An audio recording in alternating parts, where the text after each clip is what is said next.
storm comes in, will there be thunder?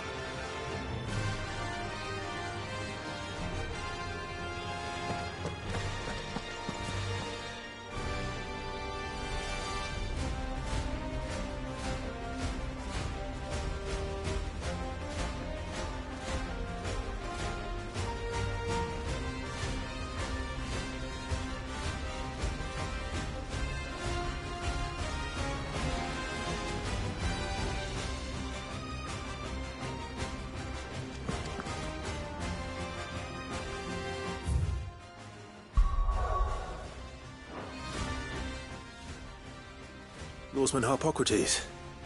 I've come to pick your brain if you don't mind. It's about the book you lent Ivan. Ah, Valisthea, A Culinary Pilgrimage, a classic. One of my favorites, in fact. The young man did a wonderful job with the Chance's stew. I do hope we shall be able to sample more such marvels in due course. That's actually why I'm here. I don't suppose you know where I might find skyworm livers and drake's mint. Ah, so the fabled Sandbrequois delicacy is next on the menu. Delightful. The descriptions of fried mortress never fail to make my mouth water. Now, skyworm is a somewhat antiquated name for the wyvern, their ground livers being the paste from which the mortress is made. Dragon livers.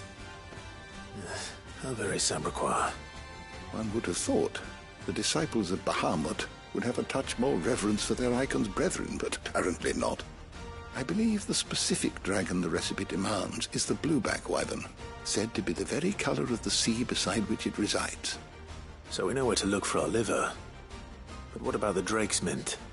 Saint's bonnet in contemporary parlance, a herb which grows along the North Reach coast.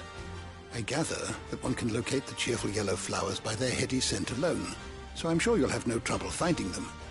I may add that people once believed game was best served with the flora that sustained it in life, in which regard fried mortress of skyworm is undoubtedly a typical dish of the time. Meaning that if I find one, I find the other. To Northreach, then. Best of luck, Clive. And do save me a bite once the dish is complete.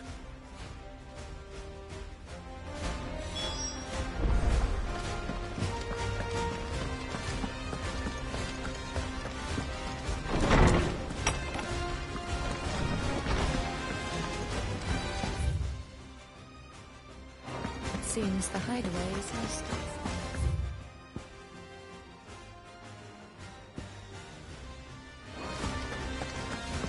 Do you see the pair that got pulled into time?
Rutherford.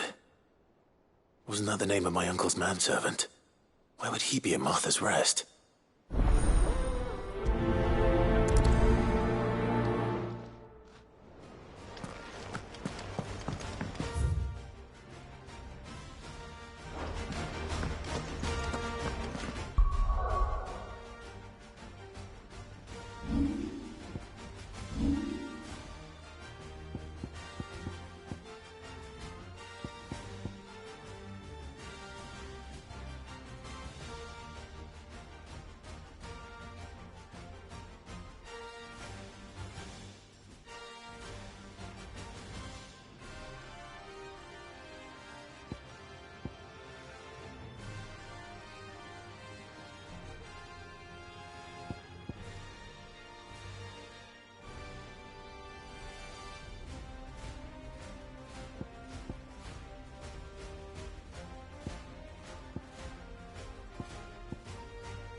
What am I gonna do? Is everything all right, Goots? You seem more discomposed than usual. Oh, I don't know what that means, but I'm in a bit of a muddle. Oh, I think Nan might be in trouble, and she's... It's all right. You can tell me. Oh. Yeah. There was a trader came by. One of our usuals, like... Said he'd heard some rotten rumours about her down Dallimil Way. Folk are saying she's been selling to bandits and cutthroats and that. I mean, she's fond of a chance to make a coin or two, aye, but she'd never do business with baddies. Especially not the kind who go hurting people who haven't done out. I wanted to ask her about it myself, but I'm scared she'll give us a tongue lashing. She'd never give your tongue a lashing, though, would she? Don't worry. I'll speak to her. Oh, thanks, Clive. You'll let me know what she says, won't you? Of course. I'm sure it's all just a misunderstanding.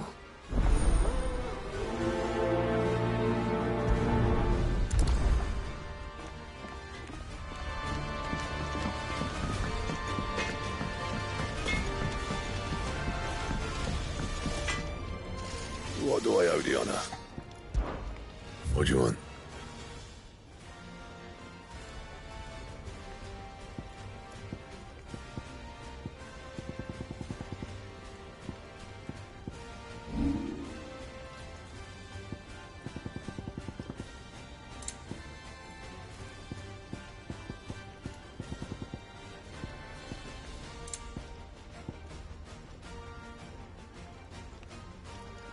Anything else?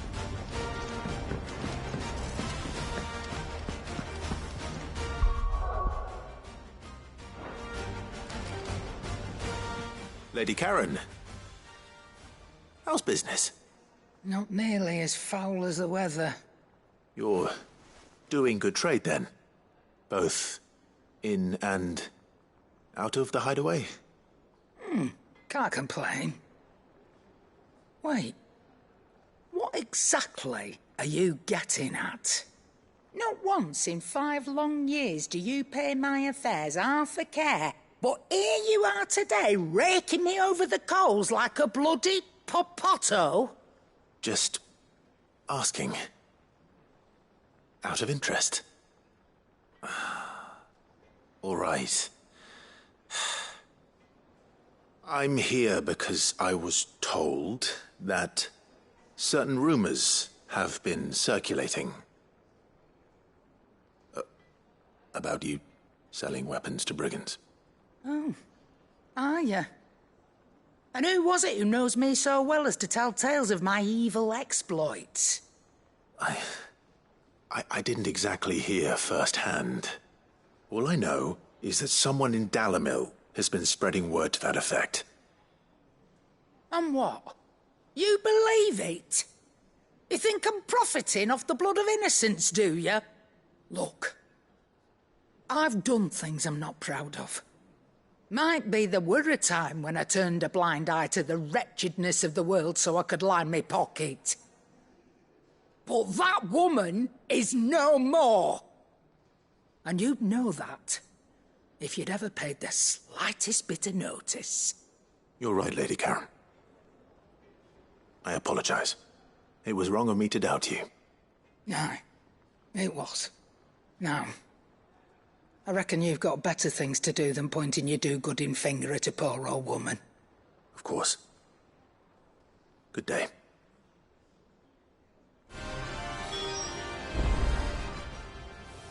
Still alive, are you? Coin purse weighing you down?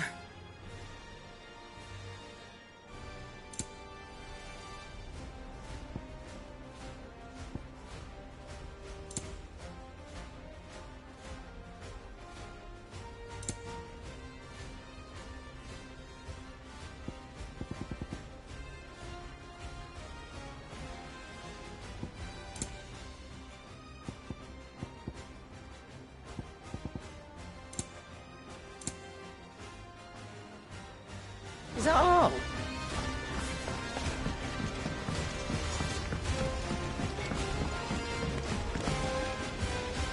I spoke with Lady Karen. What did she say? That the rumors were unfounded, and that I was a fool for thinking they might hold any truth, along with some other things that made her feelings clear. And while it sounds like she may have done things she regretted in her past, she says those days are behind her. Oh, well, that's good. I knew Nan wasn't caught up in out bad. But why would people say she was? What did she ever do to them? It's not right. No, it's not. But people do things for all sorts of reasons. Perhaps we'll never know. Well, I'm going to find out. That trader, he said they were all talking about her in Dalimil. So that's where I'm going. I'll find someone who'll tell me, you'll see. Are you sure that's wise? Whoever's spreading these rumors means Karen ill.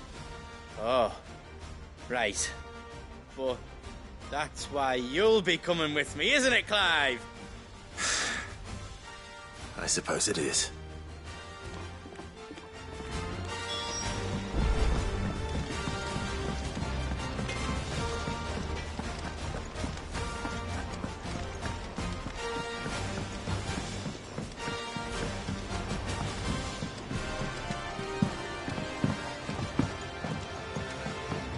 Did you see that?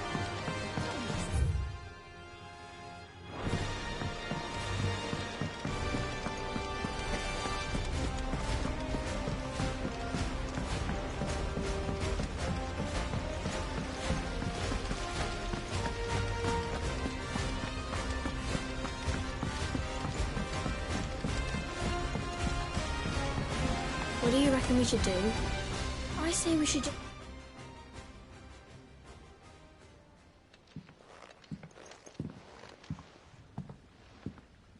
Sid! Hard at your studies, I see. And what is that? It's not a set of scales, is it? No. Of course it isn't. Well, not anymore, it's not. Oh, And just how long hasn't it been one? we're sorry. But we didn't break them. We dismembered them. Just like Miss Middledore showed us. Miss Middledore? And why would she have you dismembering her creations?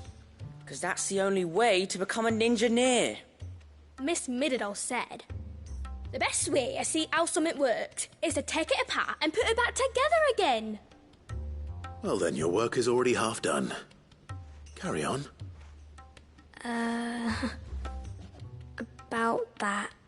The taking apart was easy enough, but it's the putting back we can't work out. Speak for yourself. The heavy thing goes at the bottom. Then...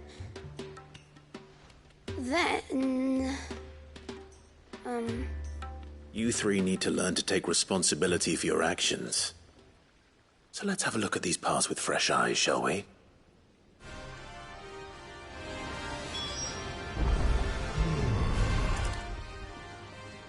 All right.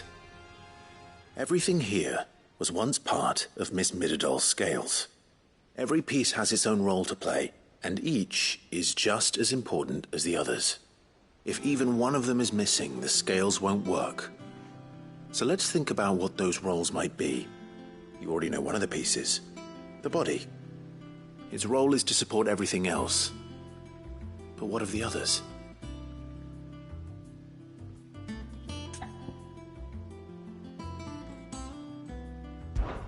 This is called the arm. Why do you suppose that is? It doesn't look much like an arm. You're right. It looks more like a wing. Like a chocobo wing! You've ridden a chocobo before, haven't you, Sid? Will you teach me to ride one day? I'll think about it. Now, what do arms do? Hold things. So wait, maybe this arm holds things too? Good thinking. You're on the right track.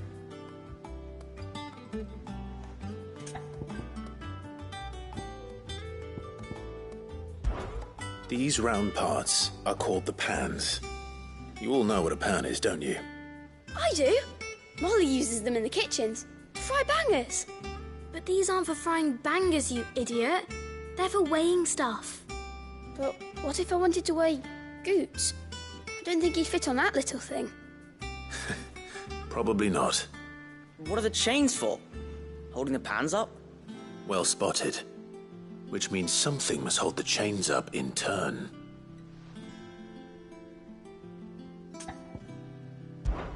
This tiny piece is what's called a cogwheel, or gear. Have you ever seen one before? I have. Miss Midadol's dungeon is full of them. Most are on the floor. She puts them in all her inventions. They spin round and round and round and round and... That's right. They're very useful when you want to make things move. Do you remember if there was anything on the scales that moved? I remember the arm moved when I tried weighing an apple. And then somebody ate it. It's not my fault. You shouldn't have tried weighing it before lunch. You know what part's supposed to move and how it's supposed to move. So, let's put the pieces together first, see what doesn't move, and then stick the cogwheel to that. Not a bad idea. You see? It's not so difficult. So, now that we've taken stock of the parts and learned what they do, what do you think? I think we've got it. Then here's what we'll do. You tell me what goes where, and I'll put the scales together. Well, obviously you need to start with the body. All the other pieces fit onto it, don't they? And the arms go on the body, just like real arms. Or wings, if you're a chocobo. And then the arms hold the pans by the chains. Very good. Let's see if that works. There. All finished.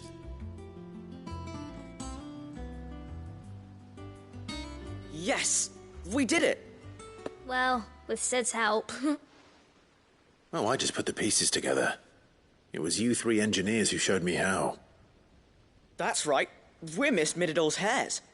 Her hairs? Yeah, hares for the future. She's showing us her secrets now, so we can help out the hideaway when we're older. What do you think, Sid? Are we almost ready? With a little more help from Miss Midadol and Miss Shirley, I'd say it won't be long at all. You hear that? It won't be long. Until then, though, do try to be honest with Miss Shirley.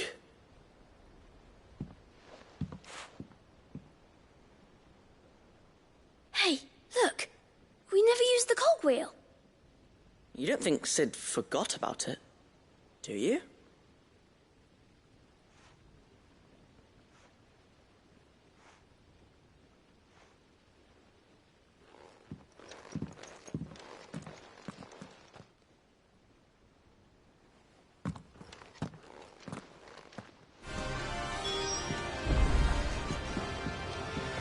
Didn't happen to forget anything, did you, Sid?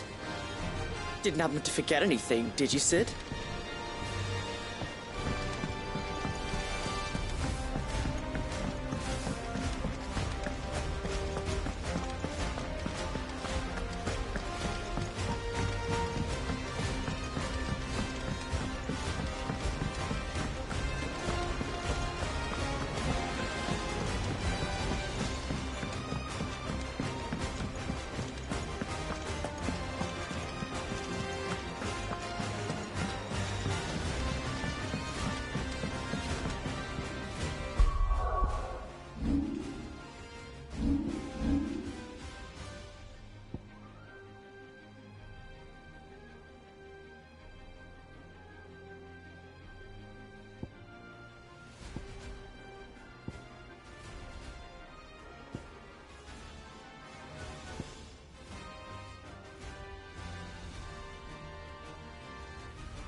Well, did you solve the mystery?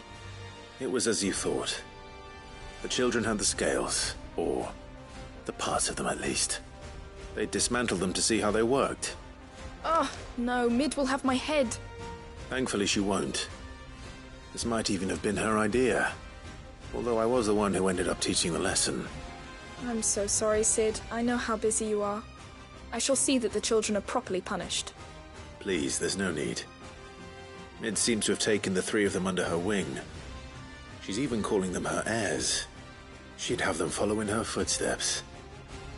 And her father's. I see.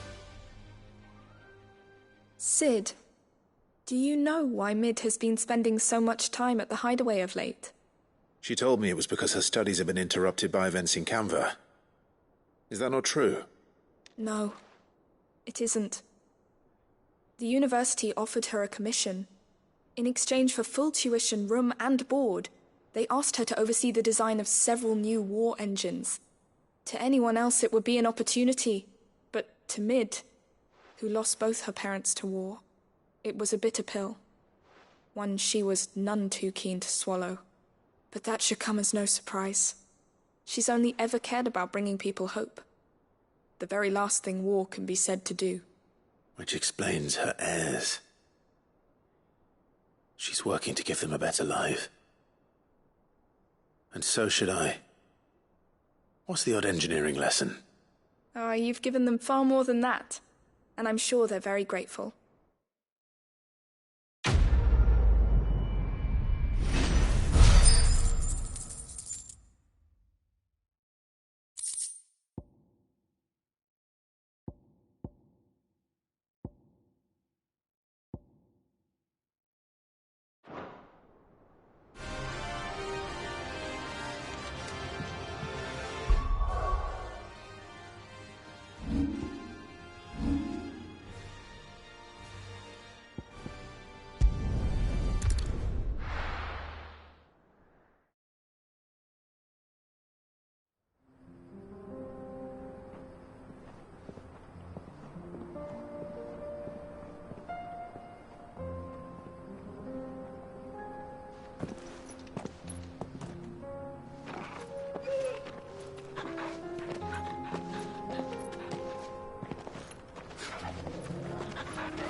It's like a dream. The four of us out walking like we used to. Enjoying this, are you? Gav and the others could be in danger as we speak. You're right. I'm sorry. Yote is a fine scout. If Canva was attacked, she will already have begun gathering information. Tabor isn't far. We should pick up the pace.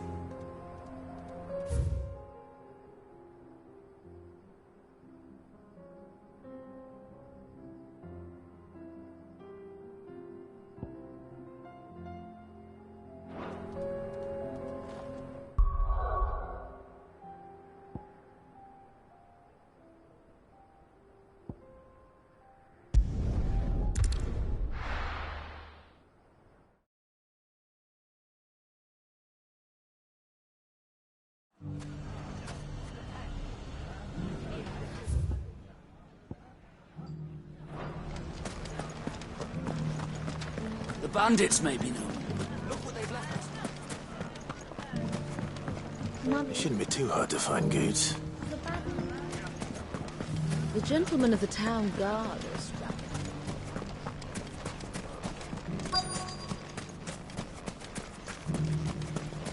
Could be I know something more. Clive, listen! I found someone who says he's heard the rumours about Nan. Have you? Go on. Tell him what you told me.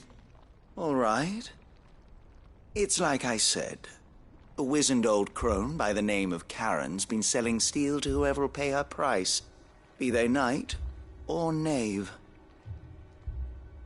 Says the more swords and spears she puts in people's hands, the more war they'll wage. And the more war being waged, the more call for swords and spears. And who will they all turn to keep them in steel? Why, the good Reaper herself. And you've seen this Reaper at work? Aye, it just so happens I have. You'll find her right here plying her trade most days. Here in Dalimil? Where exactly? She has a stall here in the market, but if you're not the patient type, you can probably find her at her storehouse on the edge of town. But it'd be a bolder man than me that braved that particular nest of vipers. Feeling bold, traveler? I hope so, for your sake. Now, if that's all, I have places to be. Sorry to have kept you.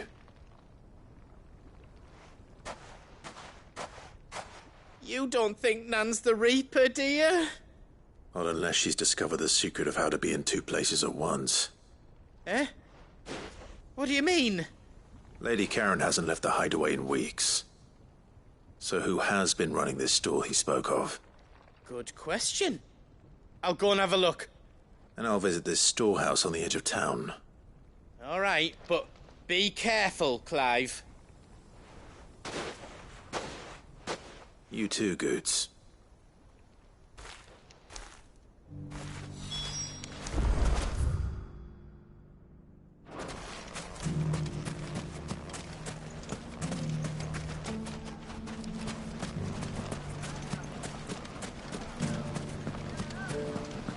The gentleman of the town guard was back.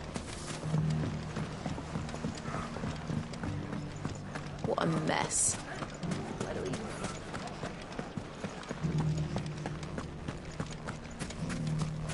You fought very bravely. The safety of the town is in our hands.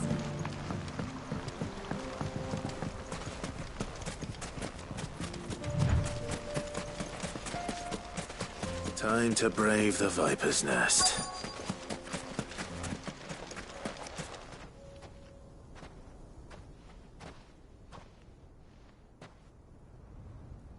Just you, is it? Thought I might have laid it on a bit thick. It was a fairly unconvincing tale. So, what now? That's up to you. Die a slow death, or a quick one. Boys, he's all yours. But that sword is mine.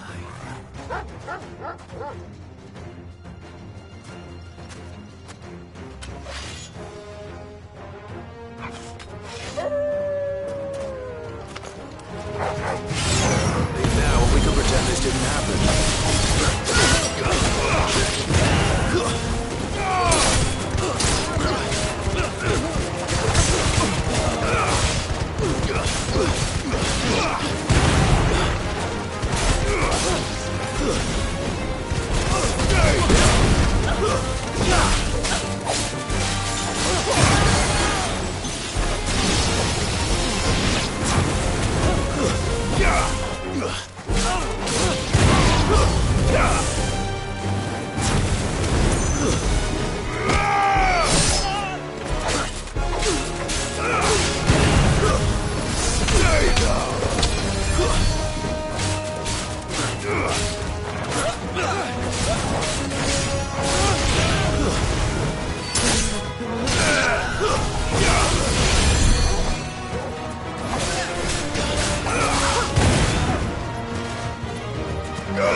done it now.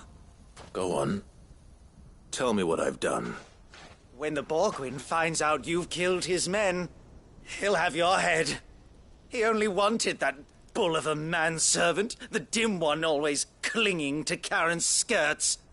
You weren't even supposed to be here. Who the hell are you, anyway? What were you going to do to him? The Borgwyn wanted him to get to Karen. I was only supposed to point the lamp in the right direction once he arrived in Dalamil. But then you turned up. Well, go on then. If you're going to end me, end me. You're not worth the effort. Now be gone, before I change my mind. Fucking coward! I need to find Goots. Right now.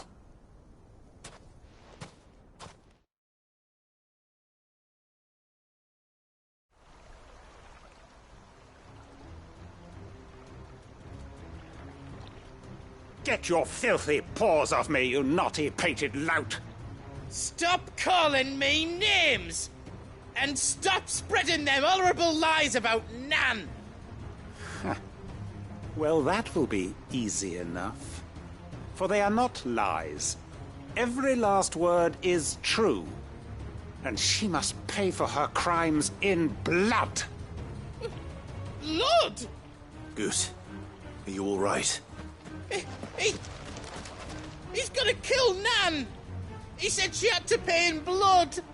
After what she did, it is only right. She ruined my life and the lives of countless others. That loathsome harpy's very existence is a crime, and I will not allow it to continue. Goots, was it? I have no quarrel with you. Only with your employer. Run along now. You need not pay for her sins. No. No? I don't care what she did. I won't let you hurt Nan. Promise me you won't hurt her, or I'll kill you myself! Goots, no. Enough, all of you! Karen. But how did you? You're a sight less clever than you think you are, the pair of you. Did you think I wouldn't notice the two of you slinking off together? Well, the whole thing got me thinking, who in Dalamil might bear me a grudge? And a certain snivelling shit I ran afoul of in my fairy years came to mind. Though it was just Bogan back then, wasn't it? I thought the years might have taught you some sense, but I see you're the same pants-pissing craven you've always been. What was it we called you? Wet legs? You bitch! Everything that happened, it was all your fault! And now you'll finally pay for what you did to me!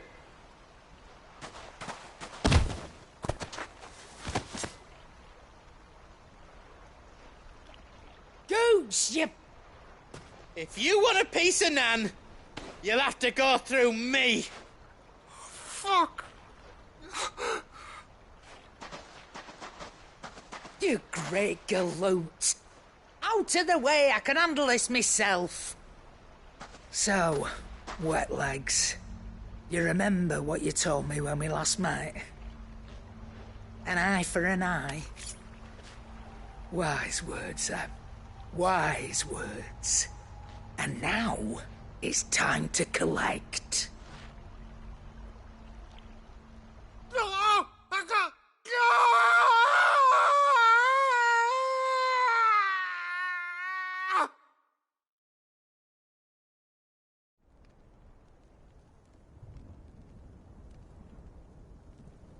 Sorry to keep you waiting. Is he... Dead? No. But I reckon he wishes he was. It ain't easy going through life one eye short of a pair. After all, I should know. You don't mean... Oh, don't tell me you didn't notice. Lost it to old Wet Legs back when we were working the same routes. Said I'd stolen from his strongbox. I'd done nothing of the sort, mind, but that didn't stop him taking his little revenge. So I took some of my own. Sorry, lost everything. His coin, his clients.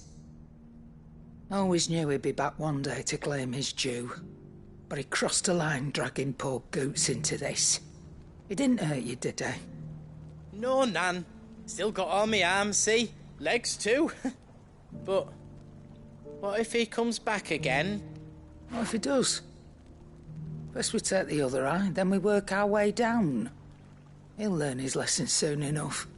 But something tells me the Wet Legs has learned it already. Right. Let's get you back to the hideaway. You've attracted quite enough attention already. Ta-ra, Clive.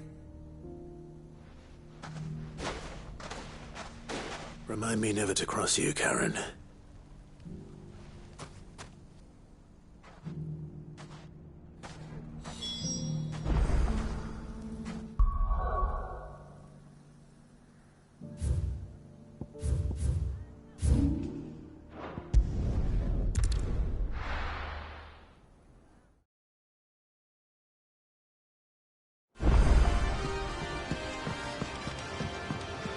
Will we ever see the sun again?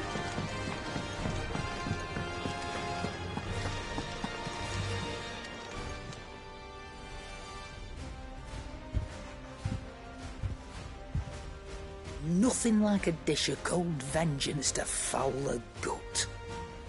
I'm sorry, Nan. I didn't mean to make things worse. I just thought I had to protect you. Like you've protected me. Aye, well, someone had to. Your parents certainly didn't give a whit for your well-being. Reckon the both of us would be worse off if I'd not taken you on. You've always been me right eye, Goots. And I'd have you stay that way. So don't you dare go looking for trouble again. Well, I will. If you ever need help, I'll do it again and again, and you can't stop me. Why, you big lump. Fine. Play the hero if it makes you happy. Thanks, Nan. I won't let you down.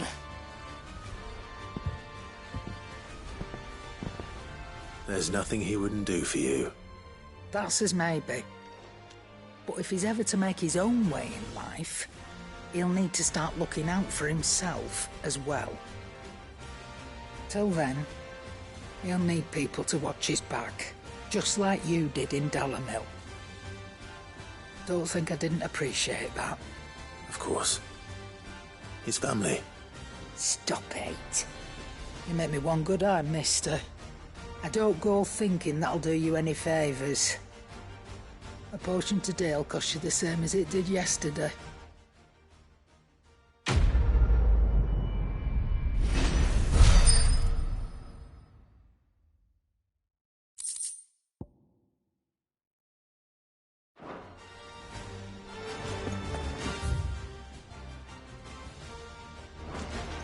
Did you see the pair that got pulled into time?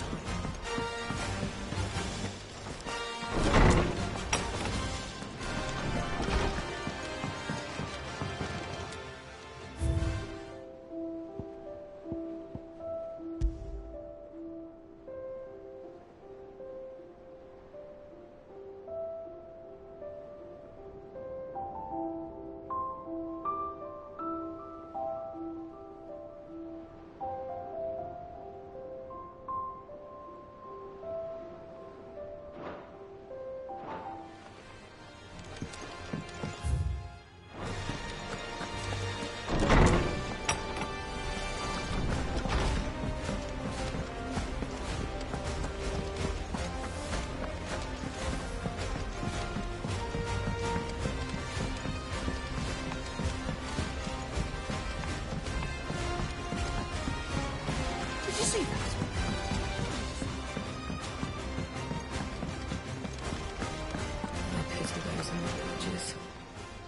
Fancy a look at the list, do you?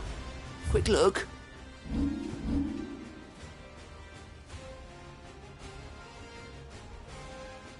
Seen enough?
My lord Marquis, is that you?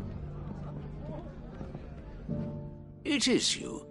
Then you received my letter. I am Sebastian Rutherford, Chief Steward of your Lord Uncle's estate. Of course. We met once before. Yes, my lord. Thank you for coming. And what was so sensitive that you couldn't put it in writing? 1,000 apologies, my lord.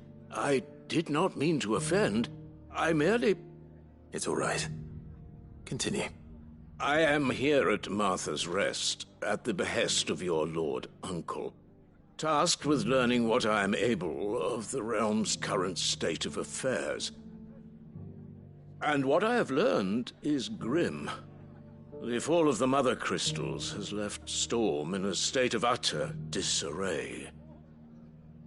The subsequent darkening of the heavens has only made things worse. Akashic attacks, once unthinkable, are now commonplace. The gears of governance have ground to a halt, and without a steady hand on the tiller, the realm threatens to drift into utter chaos.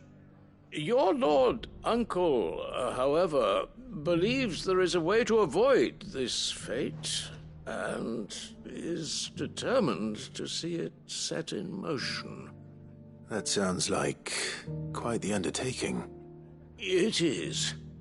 Hence my having enlisted the aid of several colleagues serving the 7 high houses. Alas, I have lost contact with 2 of those colleagues already. They are both able-bodied and trained in the sword, yet in these dark times even that may not prove sufficient to keep a man safe on the road. So you want me to find them? I'll need to know where they went. One I sent to investigate the Republic, the other the old Imperial capital of Oriflamme. That doesn't exactly narrow it down. I suppose I'll start in Dalimil and work my way east. Thank you, my lord. I shall pray for your success and safety.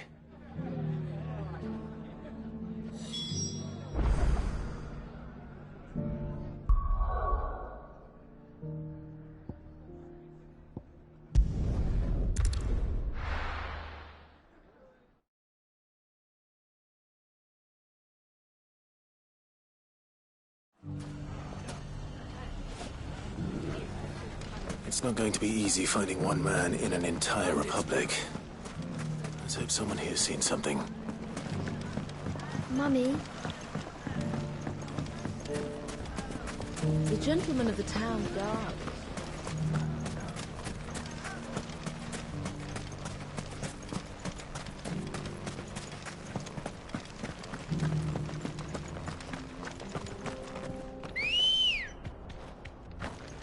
Come on.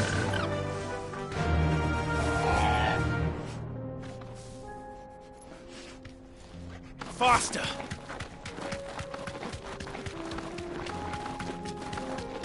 Someone's got himself in trouble.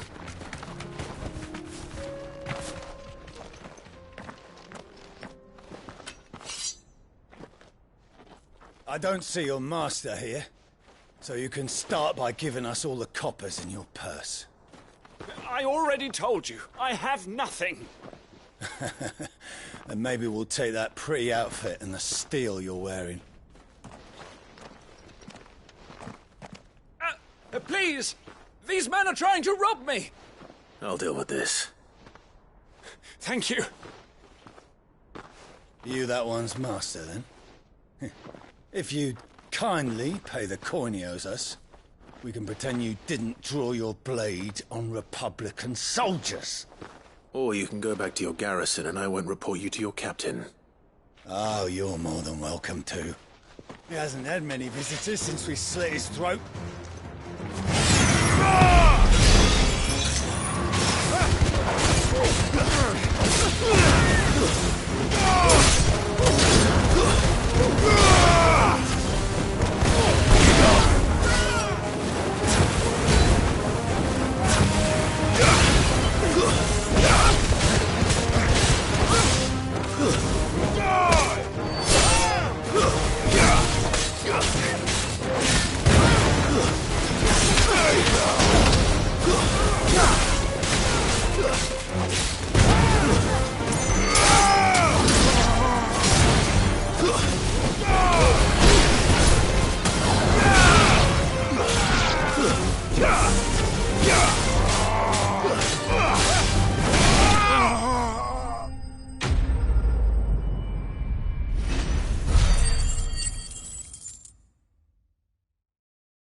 expect as much from Hugo's faithful, but these were men of the fist.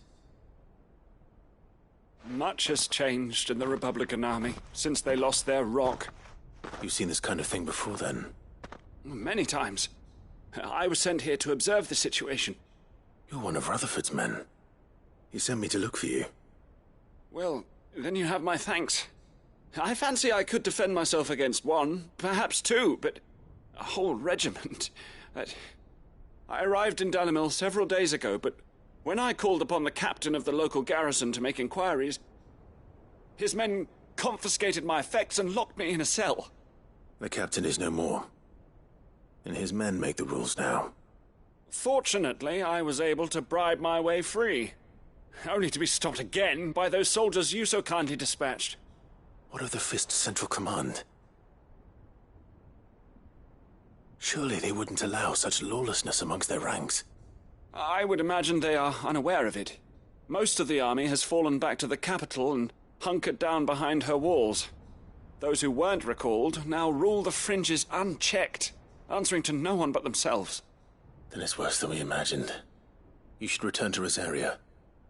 It's not safe here. I'll find a caravan heading north. You won't mind if I borrow one of these soldiers' coin purses?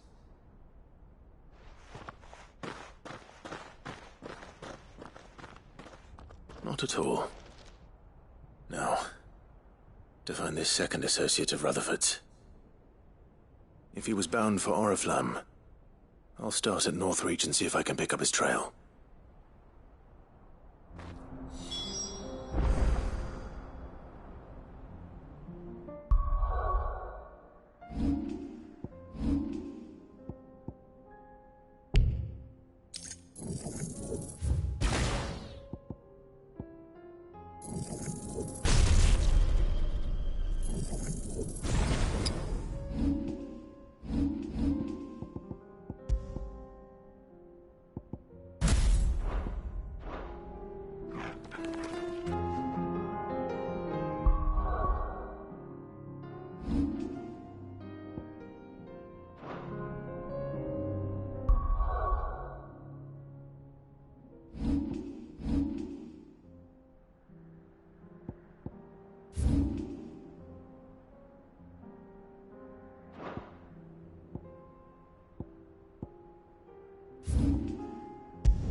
There's a lot of road between here and the capital. Rutherford's man could be anywhere. Like a little unrest. Fill the coffers, eh?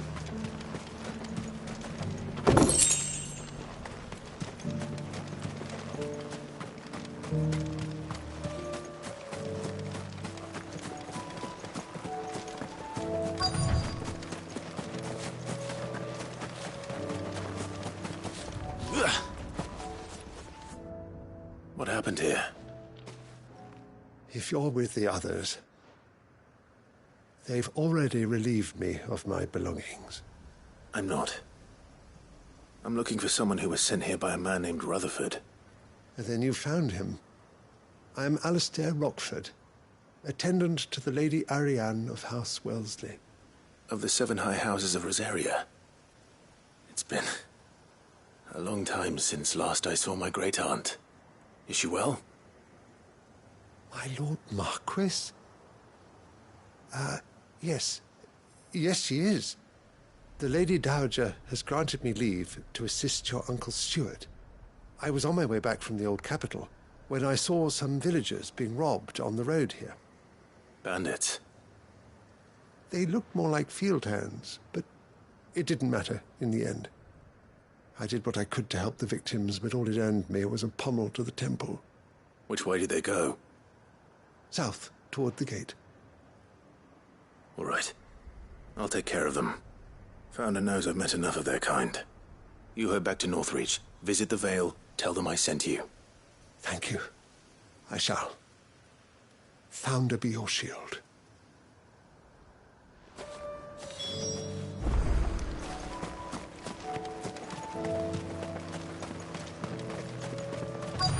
They just couldn't resist, could they?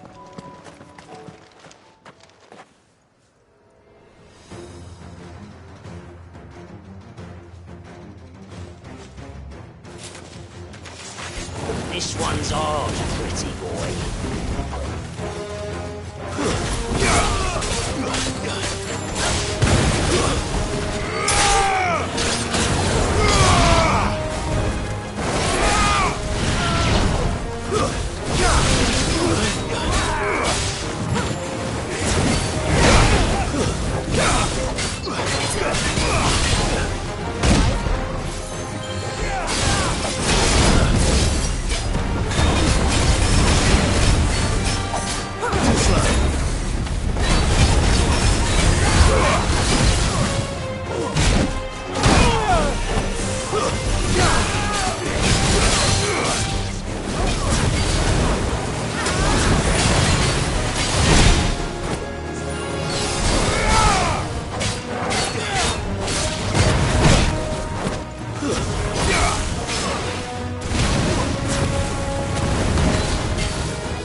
Farewell.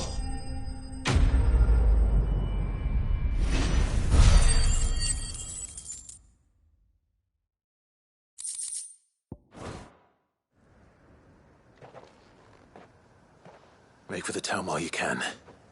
There may be more bandits nearby. You don't need to tell me twice. Many thanks, traveler.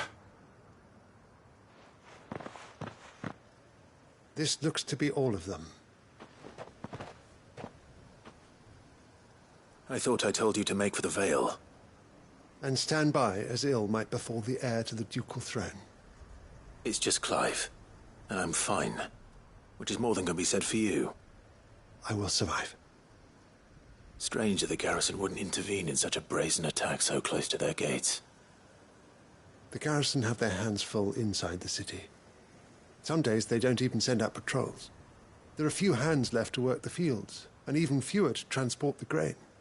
The market stalls are nearly bare, and the price for what remains is exorbitant. It's not uncommon to see a fight break out over a crust of bread.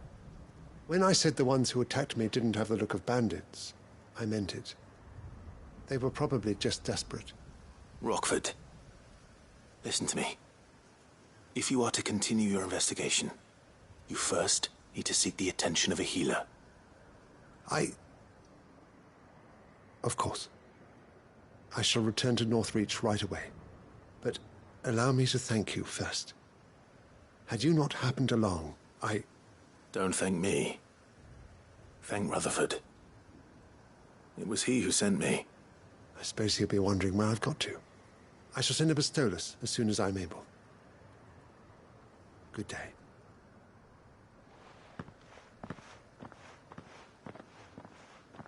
My uncle certainly has his work cut out for him. If it isn't already too late. I should go and tell Rutherford that his colleagues are still in one piece.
There were ghosts at the gates not days ago.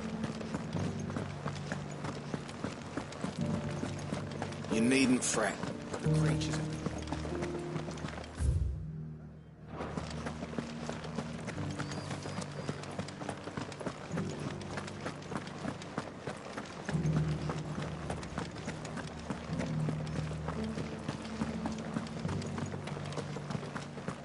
To the meadows, then.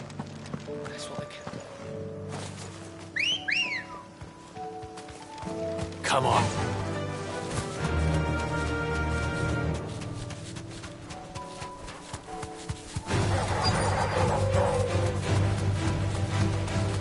He said I should be able to find what I'm looking for somewhere nearby. Light blue dragons and bright yellow flowers.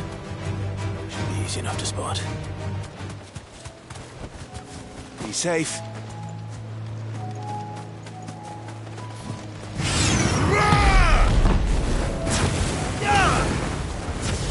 This must be our wyvern. Right. Let's get this over with.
That's the wyvern's liver.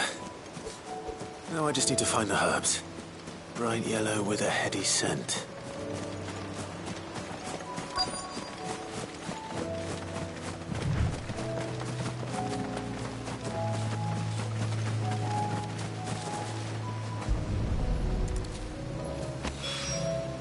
I think that's everything Molly needs to resurrect her recipe.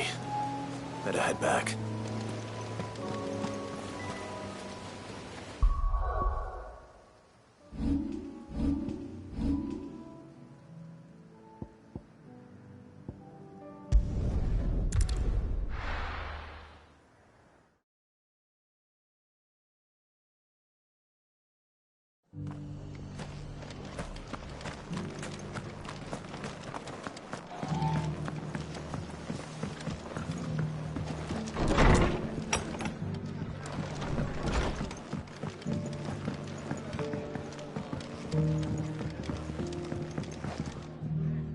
I see you're still here.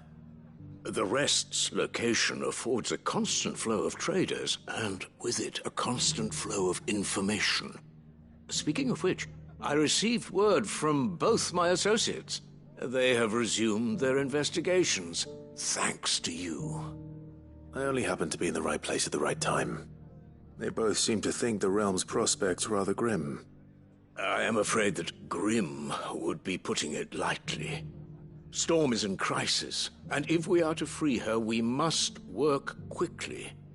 And we must work together. Such is your Lord Uncle's wish. As it is mine.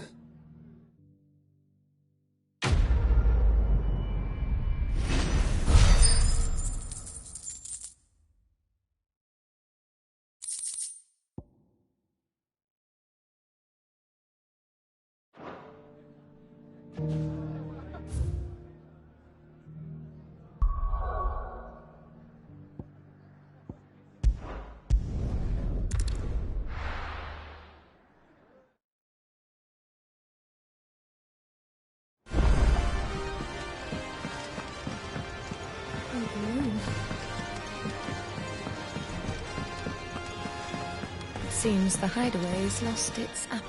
So, did you have that word with Tomes then? I did, and he was as helpful as ever. He told me exactly where to look, in fact.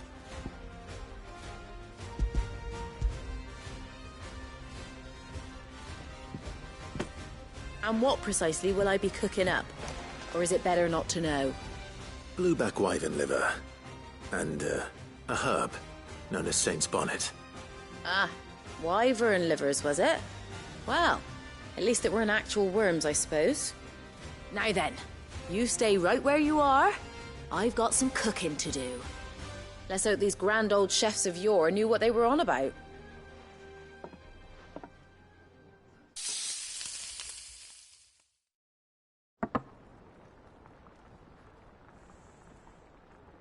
And here we have it. Fried mortress of skyworm. Ivan's offered to make sure it's fit for consumption. Well, I say offered. He as good as begged. And rightly so. Is there any higher honour than partaking in a slice of culinary history?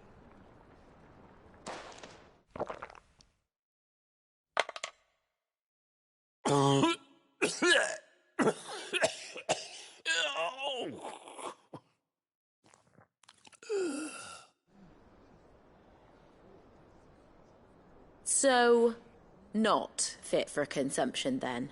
What witchery is this?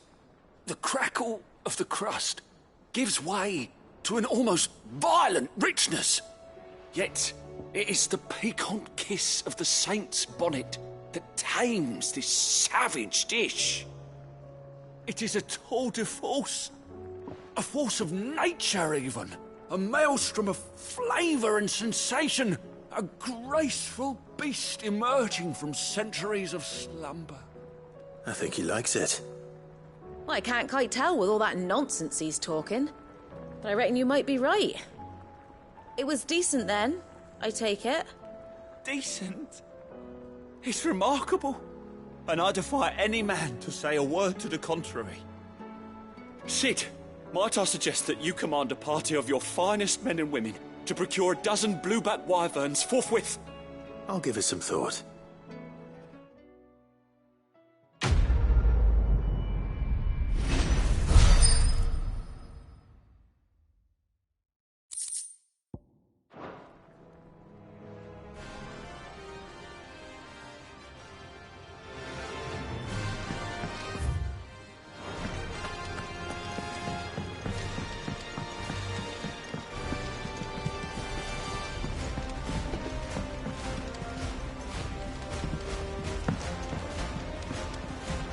Mindless though they are, an Akashic horde large enough to besiege the free cities is not to be trifled with.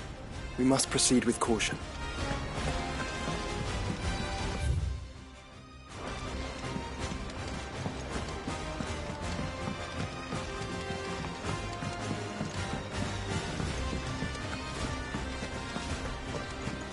Did you see the pair that got hauled into town?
We're not alone.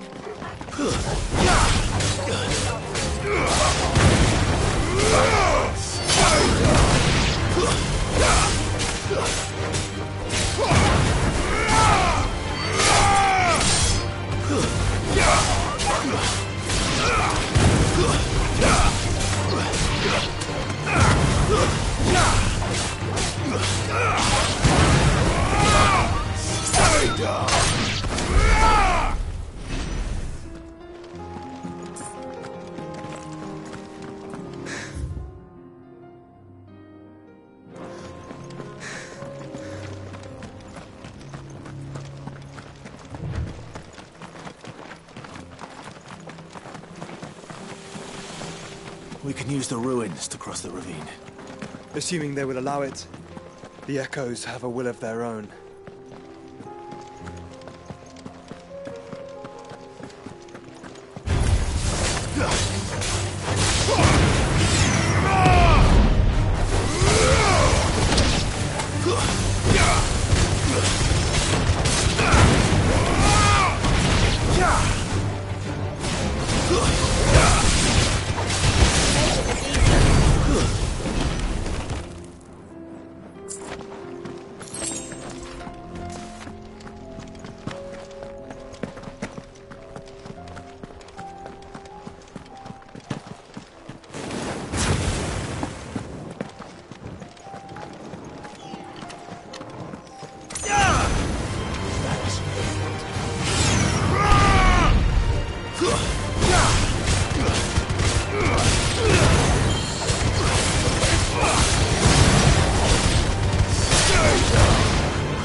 Tell us about Yote, Joshua.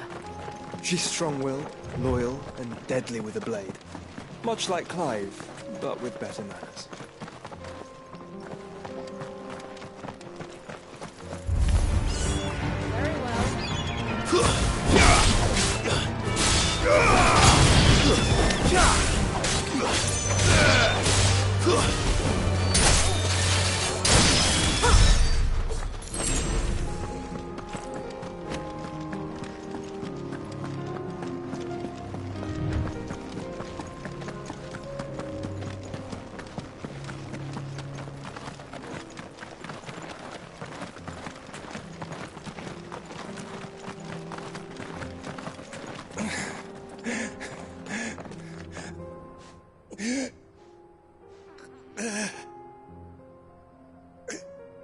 You're injured. What happened here? Where are your comrades? Ether flood. Up ahead. It swallowed our camp while we slept. My own men did this. Turned every last one of them. There's a village not far from here. Tabor. The people were kind to us. It's only a matter of time before they won't stand a chance. We can't let those monsters reach the...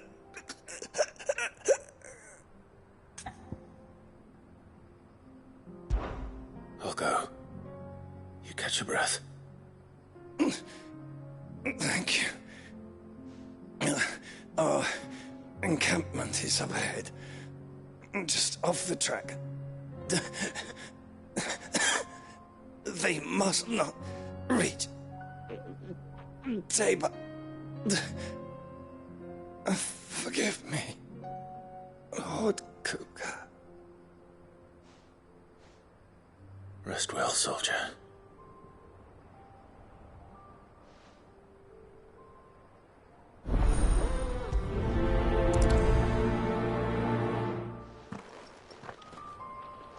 You said the encampment was close.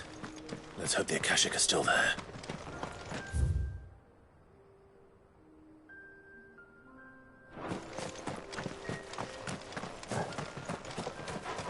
Another ether flood.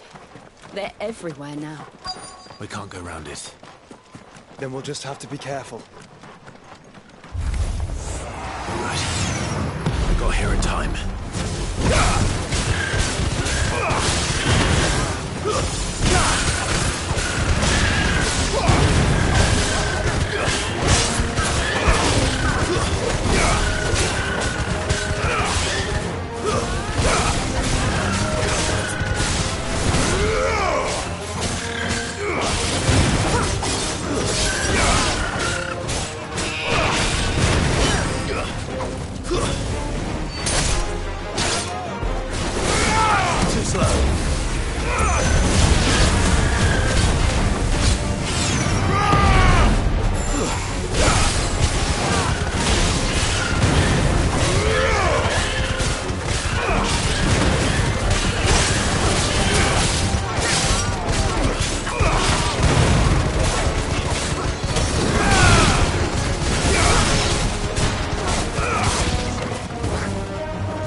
finished.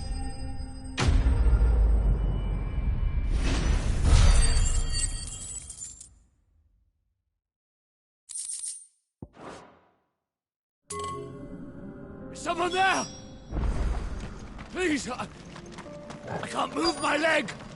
That doesn't sound like an Akashic.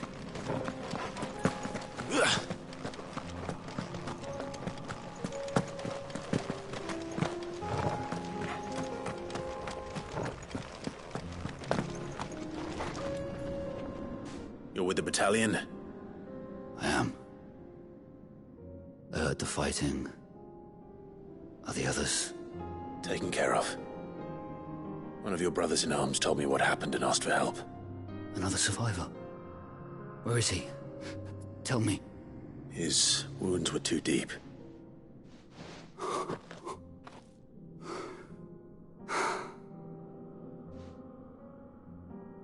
He was right to send you. Those things you slew are no longer my brothers. Tabor is safe thanks to you. Here, you've earned it.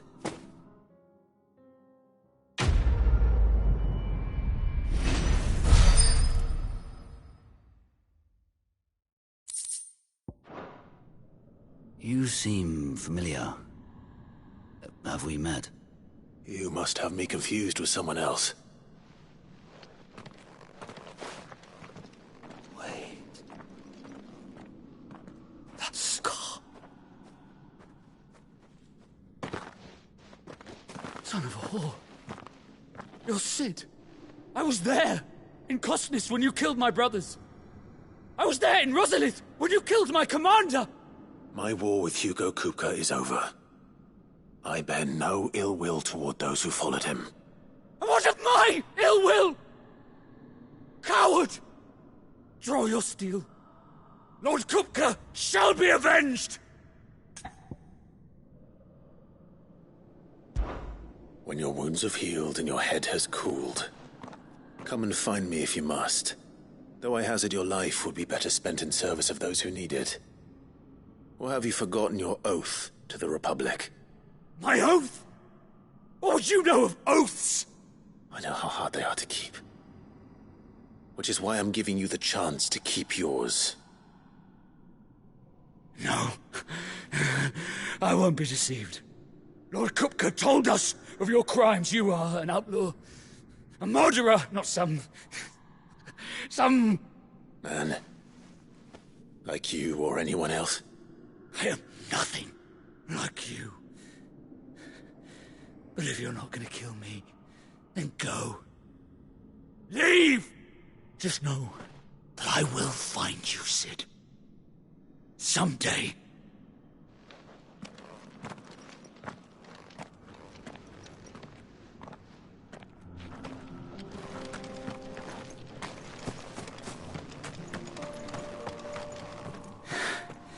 You will regret not killing me when you had a chance, Sid. I will avenge my master.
We're nearly there.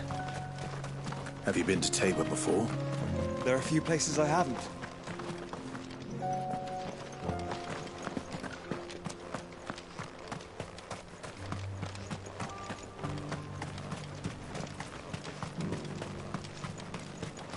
Where now, Joshua? There is a residence just inside the city gates. She awaits us within.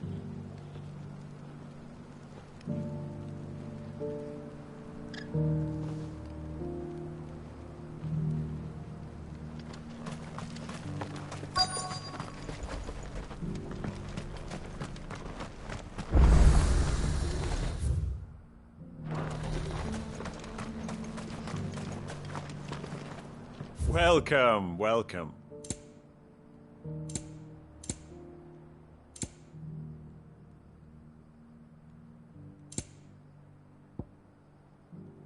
Go safely.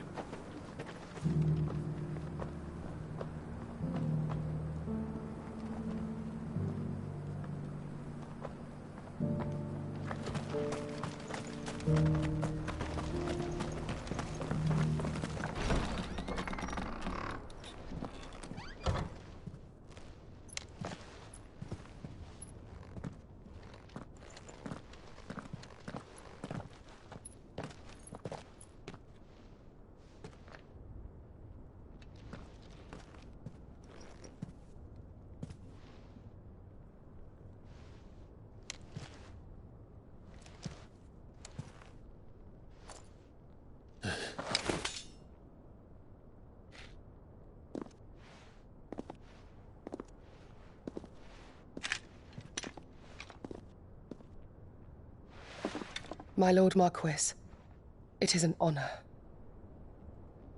I am Yotei, Knight of the Undying, charged with the protection of His Grace Joshua Rosfield, Keeper of the Flame of the Phoenix. Of course. It all makes sense now. Would you care to elaborate? The Undying are loyal servants to the ducal throne. Or more specifically, to its heir. They have served our family for generations, albeit from the shadows. Since their inception, they have been tasked with the preservation and enactment of the rites of ancestral communion. After the events at Phoenix Gate, it was the Undying who delivered me to safety. And since the day I left Rosaria, Yotei has been my constant companion and protector. Without her sword, I would not have survived my journey across the realm. Rise, Lady Yotei.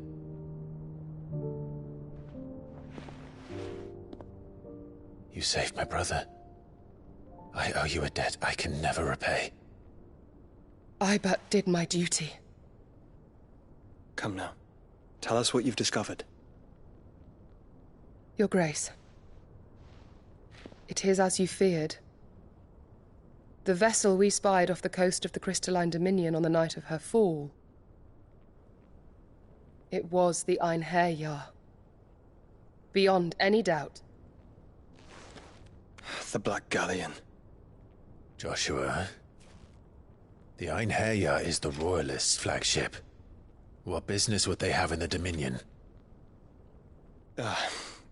Upon learning of Waloed's involvement in recent events at Drake's Fang, I sensed the malign influence of Ultima and bid Yote and the Undying look into the matter. We have reason to believe that the Black Galleon weighed anchor shortly after the fighting began, and set a course due south. For Canva. Then it is Waluda Knights who besiege the cities. What is left of them, yes. And the Black Galleon sails at but one man's behest.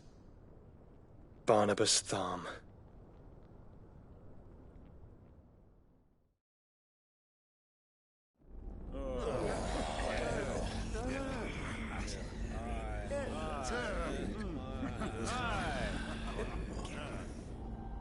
But are we truly safe here in the Agora? The city guard have been paid, if that's what you're implying. All the more reason for them to run. Well, you are free to leave, Lord Minister. Markets abandoned, warehouses aflame, blackened hulls choking every port in the capital. Canva is ruined. The realm teeters on the brink of chaos, and all you can think about is commerce! Forgive us! We were not aware Dhalmekia now subsisted on charity! Not quite. How dare you!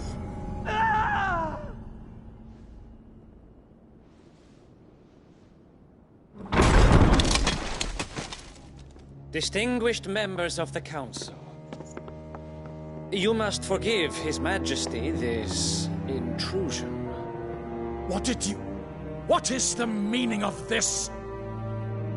A trifle crowded, but I fear it will have to serve, my liege. Very well. My colleagues, do you not see? The king! He has come to save us from the Akashic!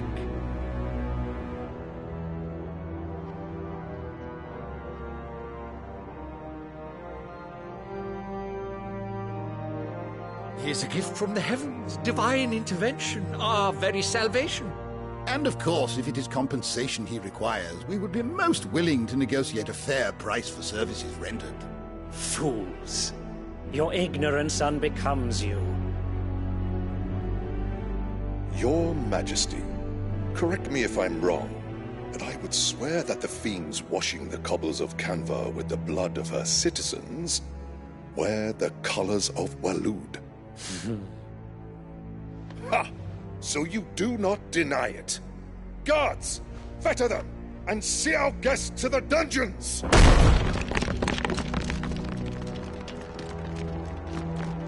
Enough.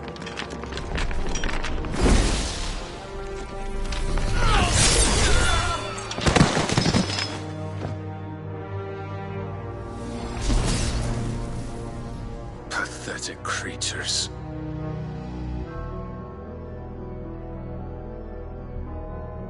That you should imagine yourselves worthy of salvation.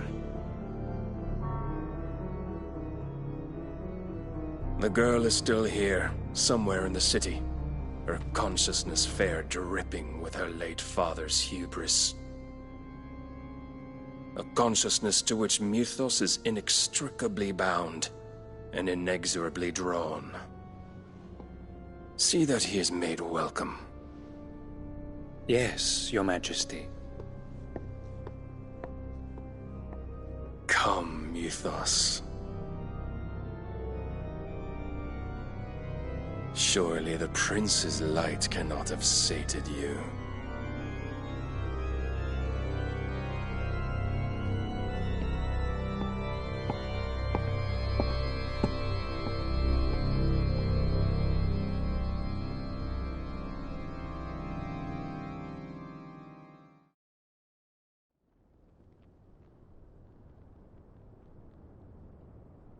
So then, how long has Walud been under Ultima's control? How long indeed?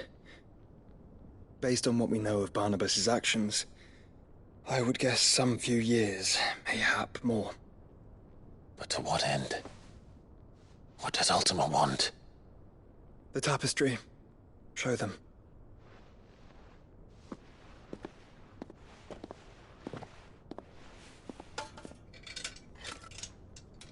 By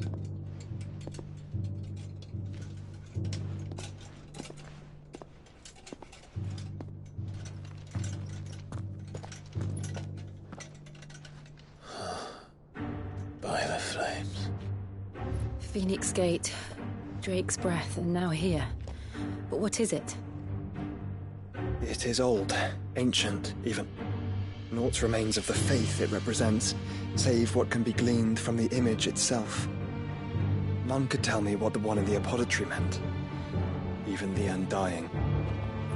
But I believe it may be the key to discerning Ultima's purpose.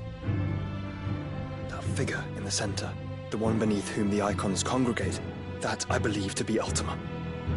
He is a god, or at least godlike, his very existence beyond our ken. The icons, and by extension their dominance, are meant to be his subjects, and while some, like Barnabas, have accepted this role, others have rejected it, like you, Clive, which is rather inconvenient, as it appears he needs you most of all. And gods don't like to be disobeyed. No, I don't suppose they do. Clive, may I tell Yote of the lake? By all means. Yote, I will be accompanying my brother to the Free Cities. Whilst we are afield, I would have you watch over those Clive has made his wards. Umielos delan tuisag ilith. Though well concealed, the hideaway lacks trained fighters to defend its occupants should they be discovered. But it is my duty to... As it has ever been my brother's duty, remember. If that is your wish, Your Grace. But please be safe. If aught were to befall you, You have my word.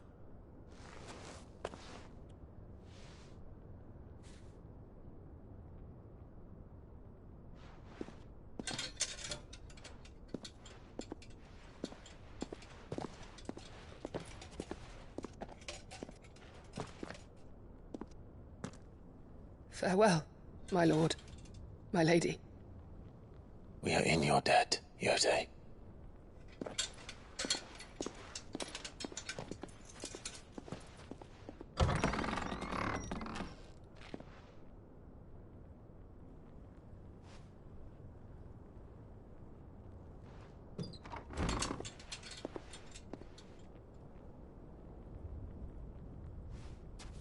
Let's find our friends.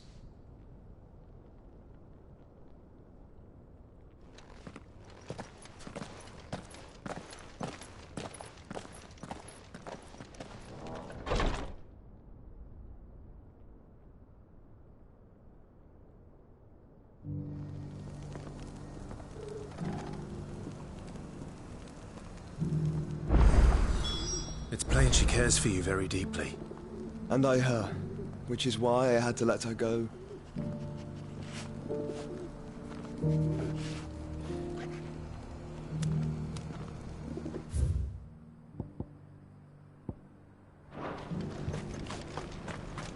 Opportunity beckons. Who among you is bold enough to heed her call?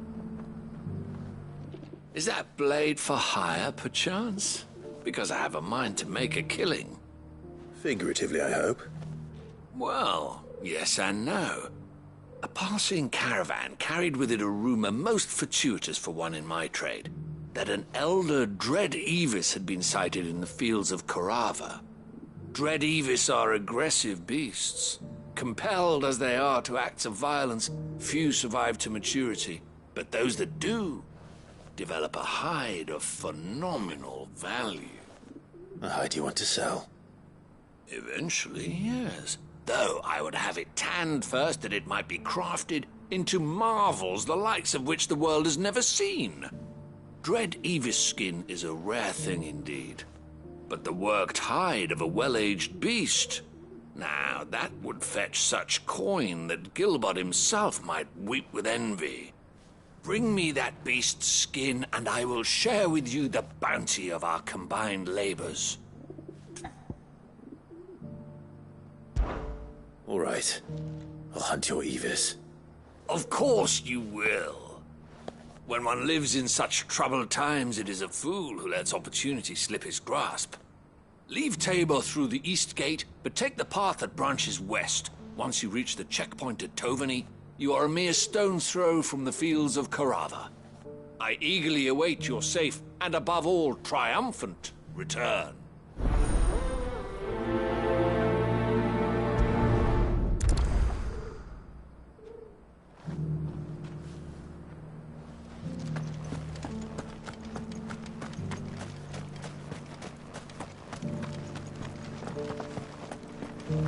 Careful how you pack that leather. Any creases or scratches. You there! Finally. No one was paying me the slightest heed. Is something wrong? At the university, the students would hang on my every word. Sadly, this far from home, I'm just a vagrant greybeard. The university? You're a scholar. A specialist in ancient cultures. The most accomplished in all Valisthea, some have said. Not that I look the part in these tattered rags. In my heyday, no obstacle could have kept me from my studies. Yet here I am, a wizened windbag, bested by the many steps of Tabor. The answers I seek lying just beyond my enfeebled reach. Would you do an old man a kindness and brave the stairs in my stead? You'll be amply rewarded, of course.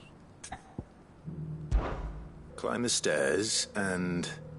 And memorize a few inscriptions for me. Assuming you know your letters, that is. Some courteous soul is rumored to have carved clues to Tabor's rich history into stones dotted about the village. 3 of them, to be precise. 1 each to the north, south, and east. I'm here in the hope that those carvings might shed light on a riddle I've been pondering for some time. Namely, the otherwise undocumented origins of Tabor's unique people. People quite unlike those of neighboring lands. I can't promise I'll remember everything perfectly. Remember what you can. I'll piece together the rest. Make for the domed pavilions, and you'll have no trouble finding the stones.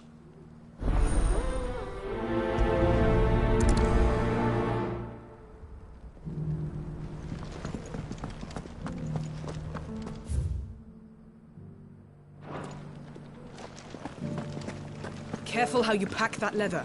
Any creases or scratches will bring down the price.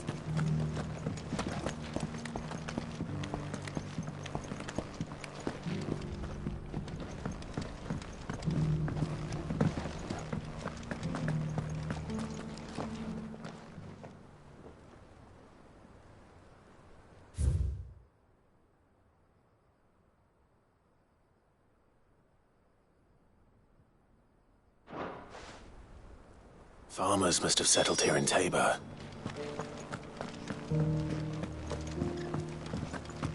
Decent quarry's been hard to find since the sky's turned.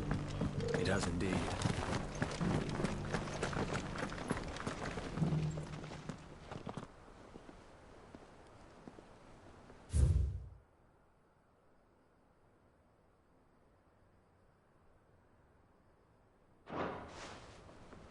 What golden plains might the wanderers have called home, I wonder? Have you noticed the Elder has been gone? Not a scratch on them. So it's these stones to Canva, and the rest of the boxes to Dalamil. You wouldn't happen to have a decent whetstone in there, would you, madam?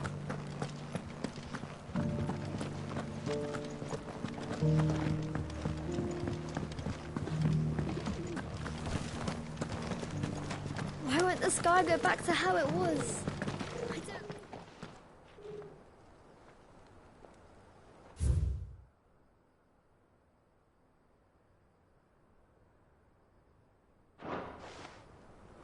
No history would be complete without mention of the mother crystals. I should speak to the old scholar before I forget everything I've read. How are those new boots treating you? The engravings were in good repair, considering their age. Oh, would that I could have seen them for myself. Oh, come, don't tease me now. What did you learn of this place and its people? Let's start with the engraving to the south, shall we? What did it say?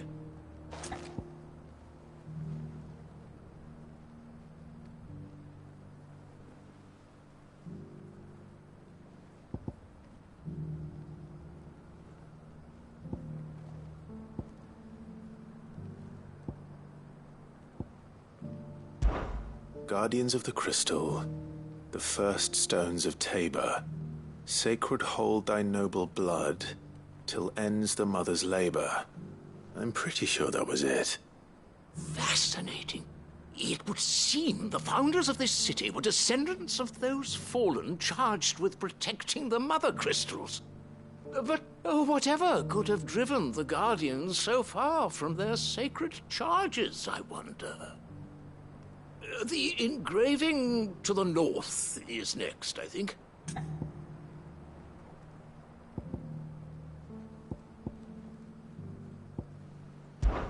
Wanderers of the Golden Plains, lay your roots in stone. With pride recall thy noble past, and make these rocks a home. Or, I think that was it, at least. No doubt you're right. There are vestiges of nomadic customs in Tabor its guardian roots could never account for. This is proving most enlightening. Now, for the final stone.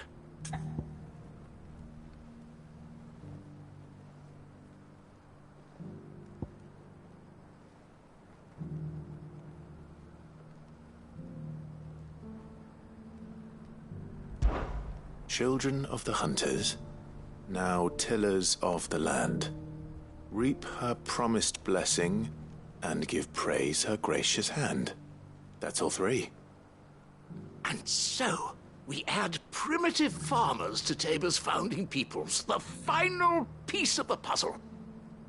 3 engravings, one for each of the 3 peoples to have settled Tabor in ancient times.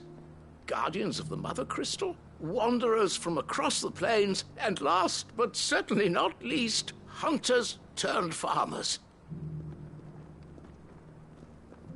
Little wonder it was so difficult to trace the roots of Tabor's culture. Those roots reach down through 3 distinct traditions.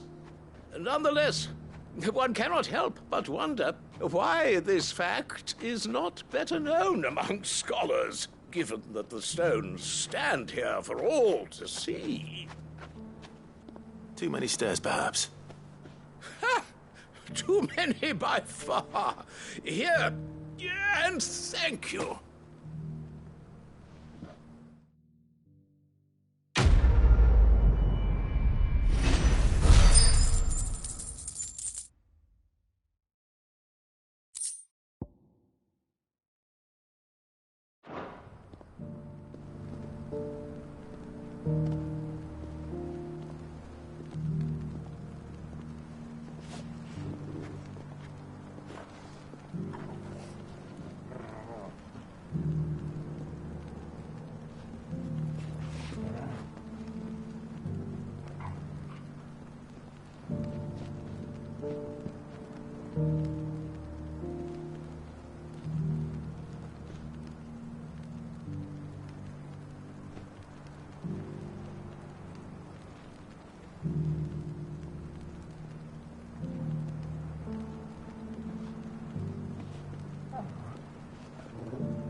Good girl.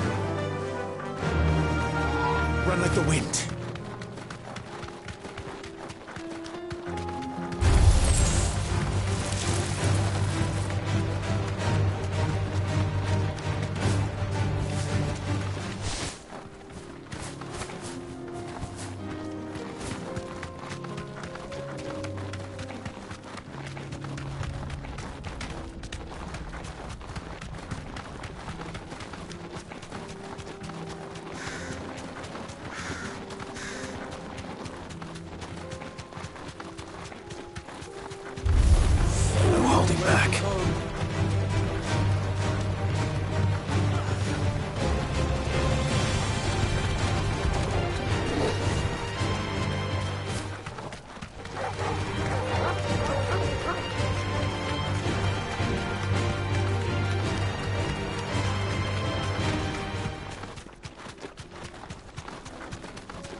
You deserve a rest. Old he may be, but it looks like there's still plenty of fighting in yet.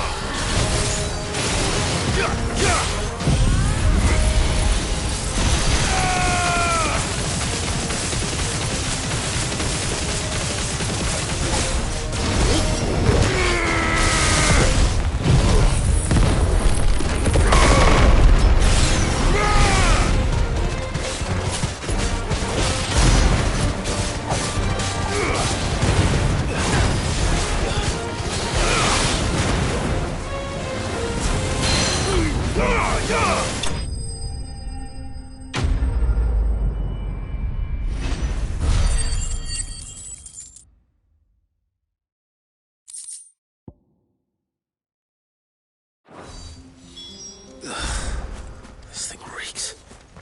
The sooner it's off my hands, the better.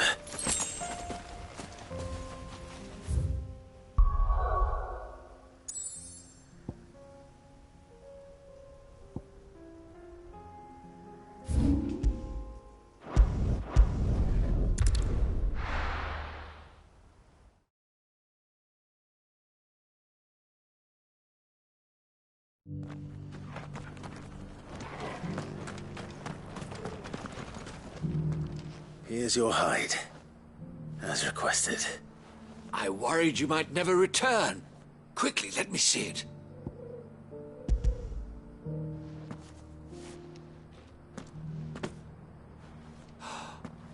Oh, as supple as a maiden's cheek, yet as adamant as her virtue. This is everything I had hoped for, and more. Clearly, my trust in you was not misplaced. You must be a hunter of considerable talent to have bested the beast with nary a scratch. Join me as my honored partner. With my means and your might, we shall be as wealthy as the merchant kings of Zemeckis. I don't plan on making a habit of this. I'm busy enough as it is. Very well. Though I believe fate had a hand in our meeting, it would be unbecoming of me to beg. Do not allow me to keep you from being about your business. Here, for the hide.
Cyril.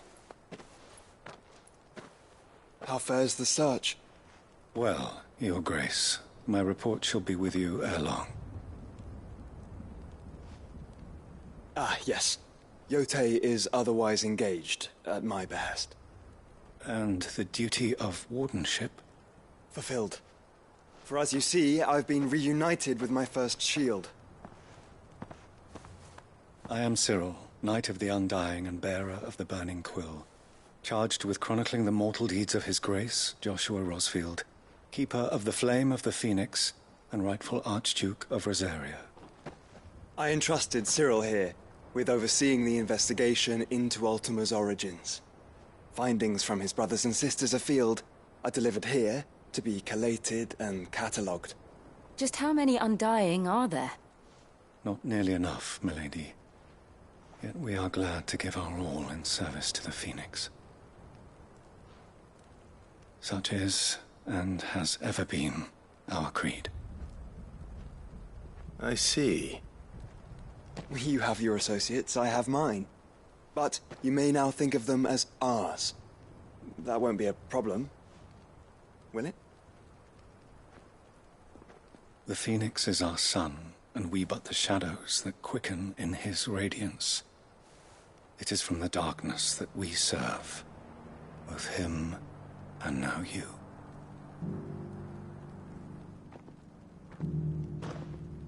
Pray accept this token.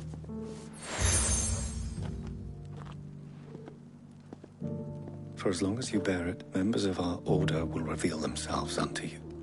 If there is nothing further. No. You are dismissed. Your Grace.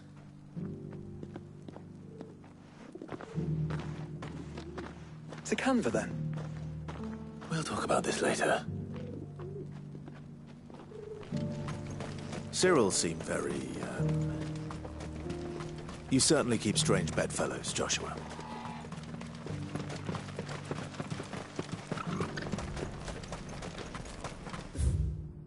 These cities on the sea.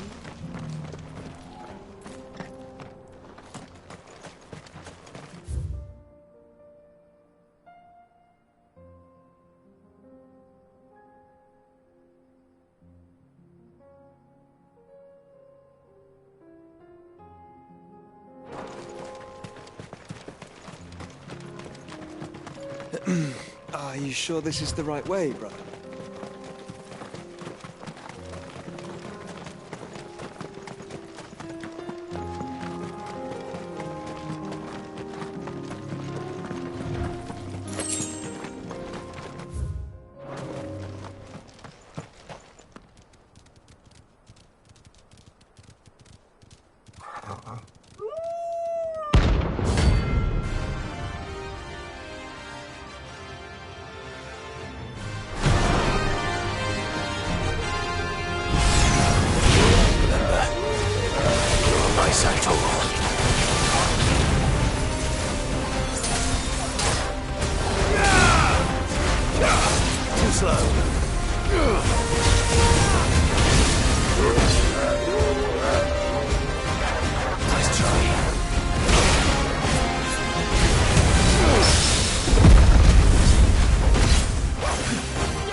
Shouldn't have messed with the leader of the pack, eh, boy?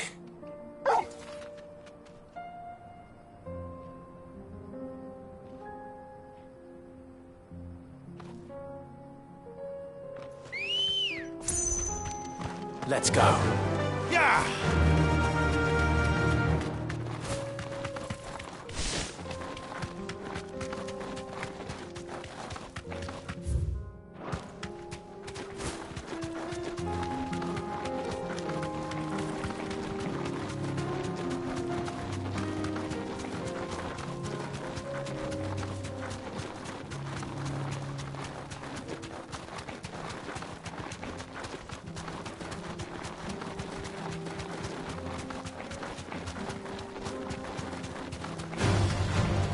Orcs.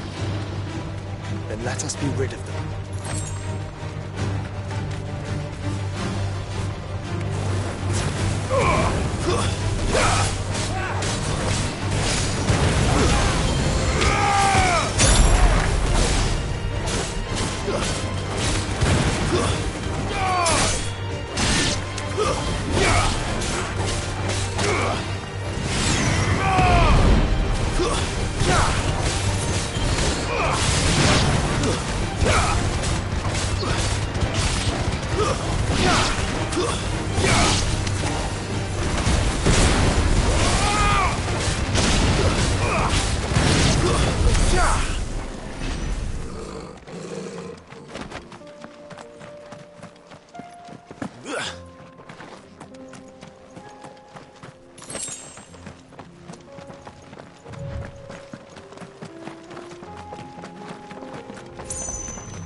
Clive. Smoke. Is the city fallen?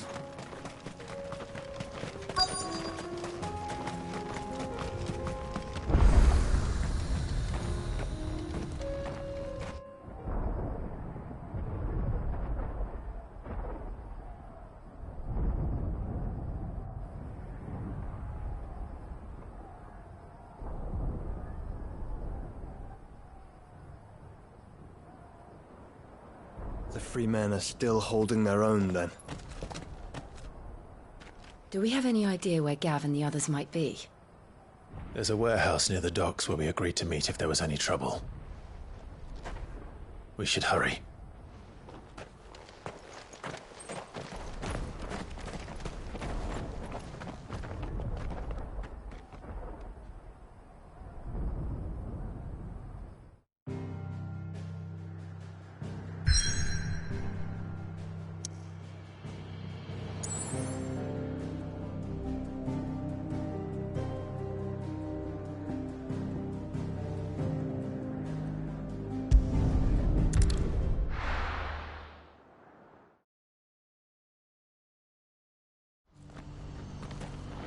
What's happened? The guards at the gate. If we're going to do this, we'll need help. Clive, your timing is impeccable. It just so happens that right at this very moment, we're in need of someone with your talents. And what talents would those be? Why, your fearlessness, and your skill with a blade. I'm listening. Well, as I'm sure you're aware, when these dark skies swept over the Republic, so too did a wave of chaos and confusion. Randalar has been particularly badly affected. Many of the capital's bearers have lost their masters, or taken the opportunity to flee them. None remain free for long, of course. Most find themselves under the protection of the Fist before they get far. But the army too is in disarray, and finds itself unable to provide for its new charges. Which means it has been looking to sell. And you've been looking to buy, to make sure these masterless bearers remain that way. Precisely. It's the perfect opportunity to free dozens more, and for an attractive price, no less. So where does my skill with a blade come in?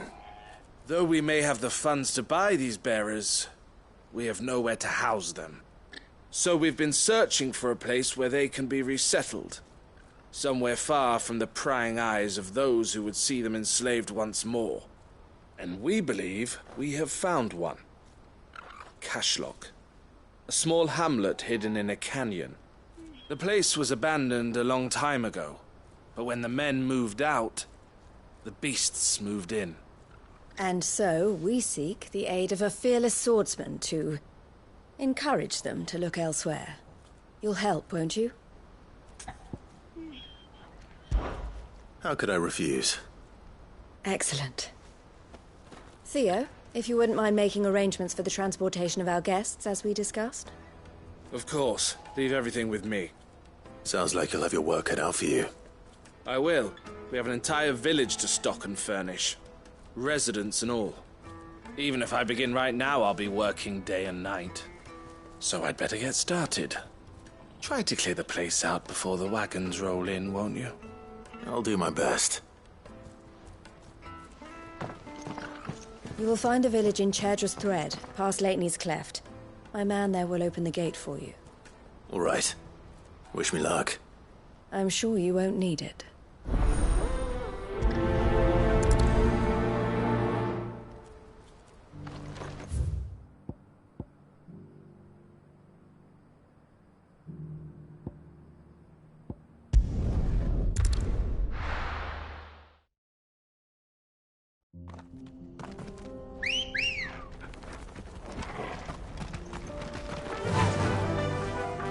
Fly, Ambrosia.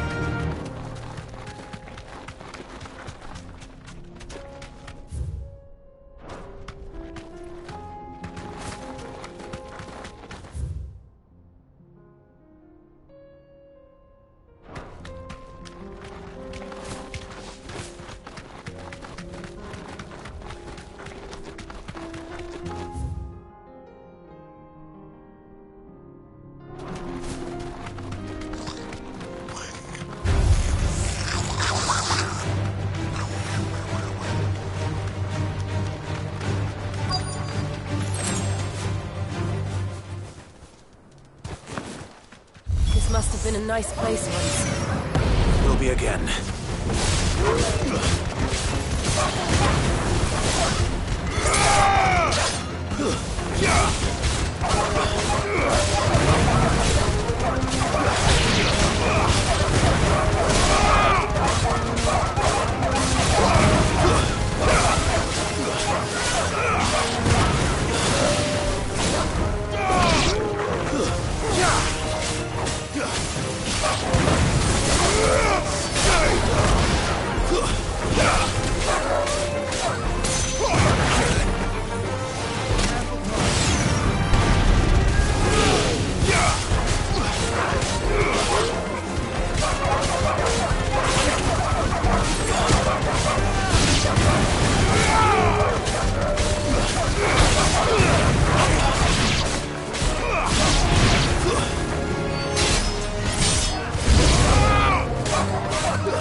think that's the last of them.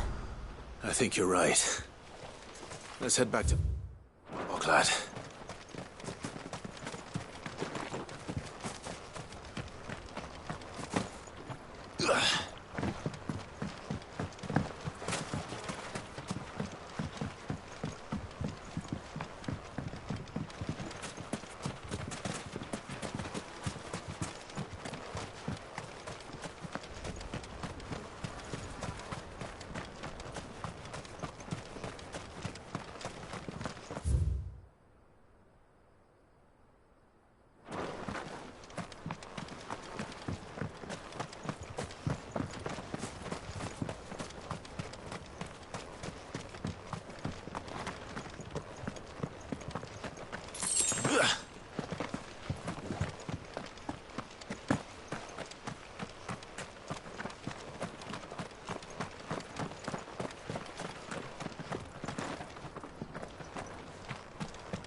Something the matter, Theodore? Quiet. Those are our terms. I trust that you will give them your full consideration. I shall. Thank you.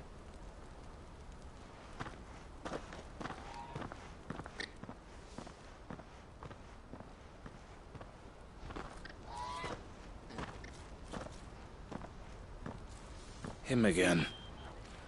Someone you know? Yes. And, no. But enough about him. How did you fare down in Cashlock? It's done. The village is safe now. You made quick work of it, as always. I should go and let Eloise know. Don't let me keep you. But Clive, don't tell her I was watching her, will you? She'll only get upset. I'll explain everything once you've finished with your report. All right. We'll speak then.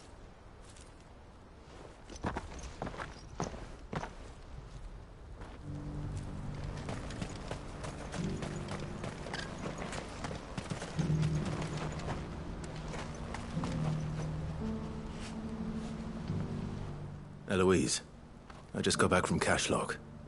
The village should be safe now. Thank you, Clive. Here, something for your trouble. Well then, now that you have laid the groundwork for our little project, I suppose we'd better finish the job. The first thing we'll need to do is make sure our offer for the bearers is accepted.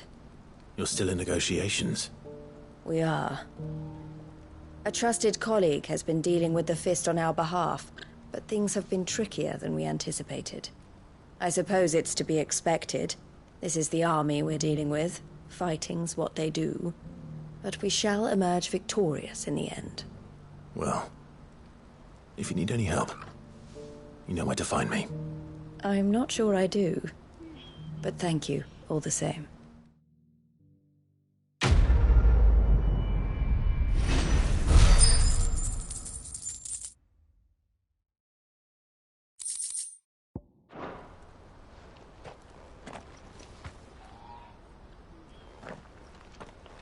Ah, Clive. You wanted to talk? The man I was watching earlier, the one speaking to my sister, he represents the Silver Peak Consortium. It's one of the bigger trading houses. I don't think I've heard of them. Well, every trader in Dharmekia has. They operate across the length and breadth of the Republic, and they're still expanding.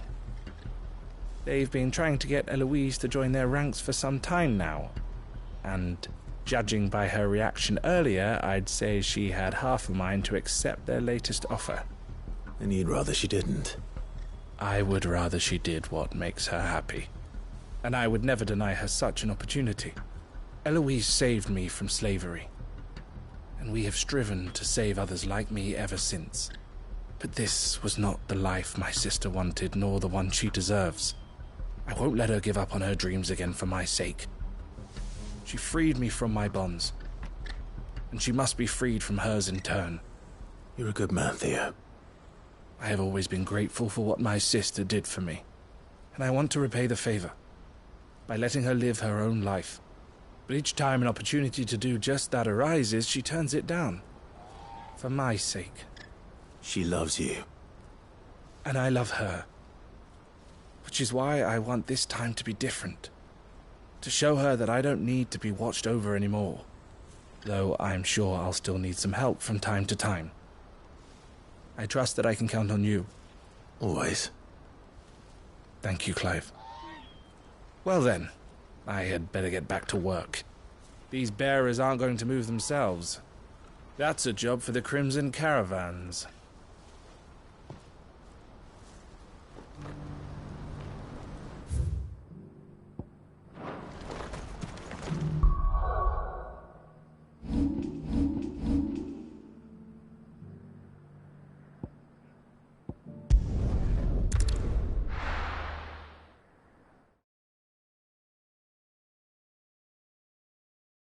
I'll be taking you all to a storehouse in the Bales.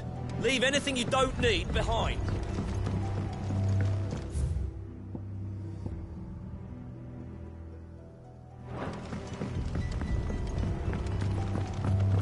You know what you have to do. Clive, I fear that I must bid you farewell. As you know, our time grows short.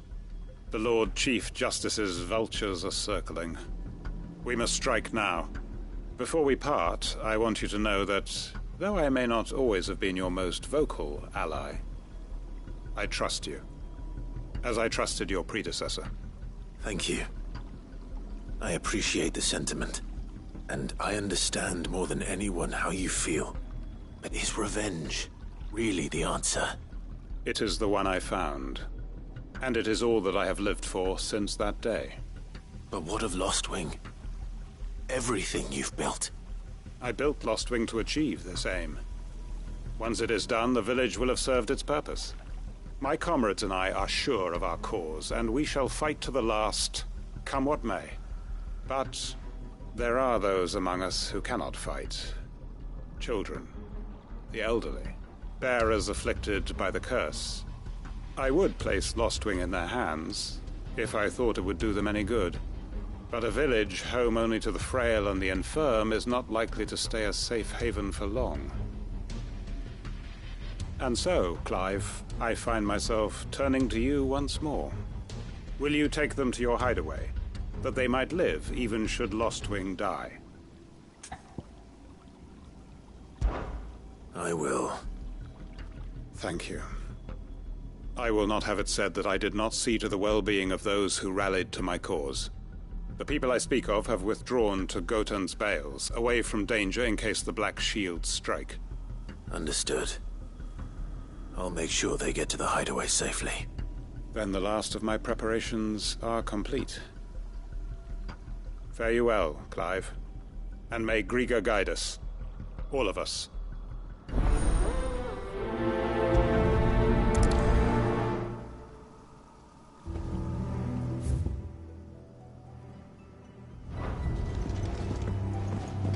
Come then, brother. We are awaited in Gotan's Bales.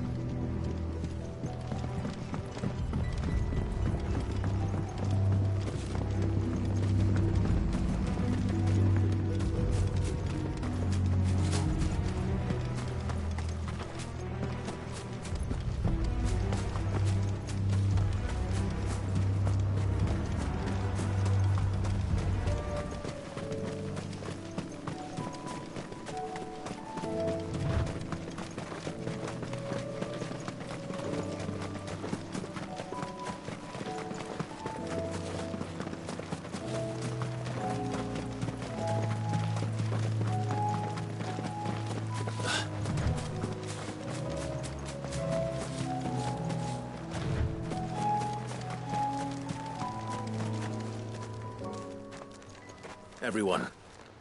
Quinton has asked that you come with me. He can no longer guarantee your protection, but I can. There's a safe place I can take you to. Well, if that's what the Master thinks best. Sid, none of us would be standing here today if it weren't for Master Quinton. We owe him our lives. So we ain't about to start telling him what he should do with his. If he's saying we ain't safe in Lost Wing no more, it's 'cause he ain't coming back. And if that's what has to happen, then so be it. I only hope he can see this through to the end. That we get to see justice done. I hope so too. Oi! You lot! Where's everyone else? They ain't already left, have they? They've gone with Master Quinton. Fuck! Fuck! Fuck! What's wrong? I've just come from the Justice's manor. We have to get Quinton to call off the attack. It ain't just the Black Shield protecting the place. He's got a guard dog and all. A fucking monster. They don't stand a chance against that thing. If I don't get the message to them, they're all gonna fucking die. No. We can't let this happen. Sid! Don't worry about us. You've got to catch up with him. We can't let Quinton die before that bastard does. All right. I'll do what I can. Where is this manor? It's way over to the east, through the woods. Heaven Hall, he calls it. Promise us, Sid. Promise us you'll do what you can.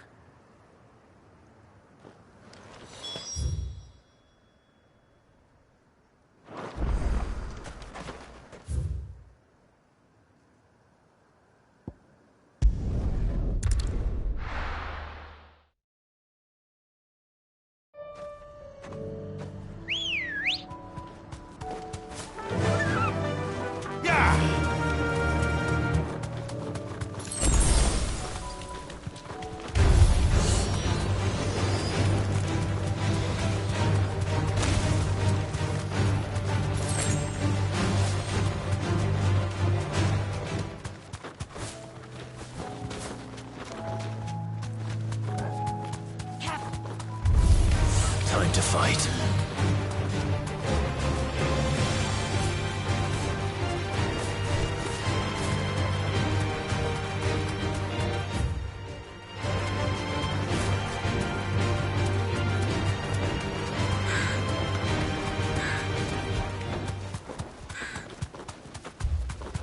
Clive, look. No. Don't tell me we're too late.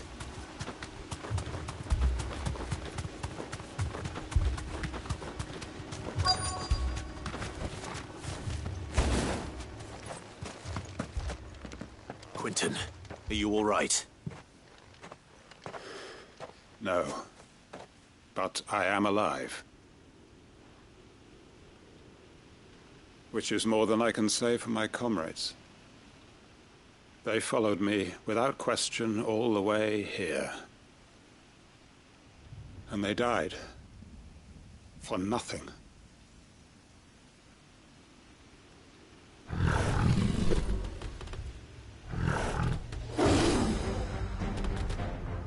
This must be the guard dog. Quinton. I'll hold it off. You go. But... your comrades didn't die for nothing. They died for you. Don't let their sacrifice be in vain. I won't. Come on, then. That is no mere guard dog. No. Just a rabid beast that needs to be put down.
If only we'd arrived earlier.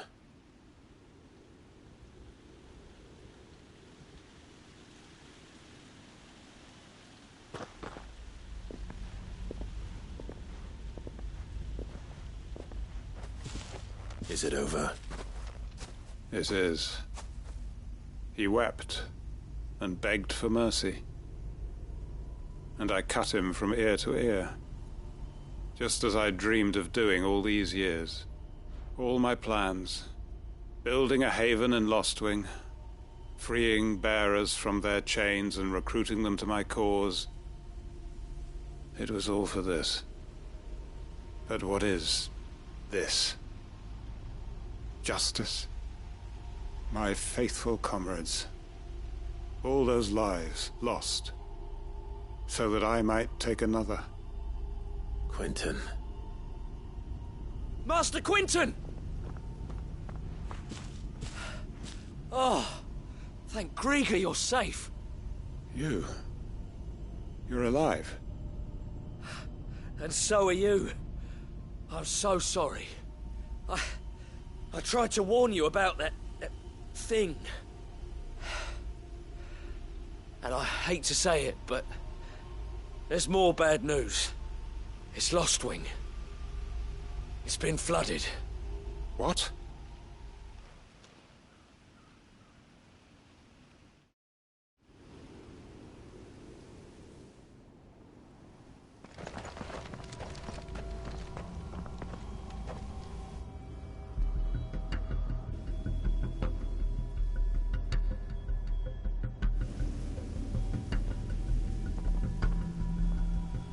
Lostwing.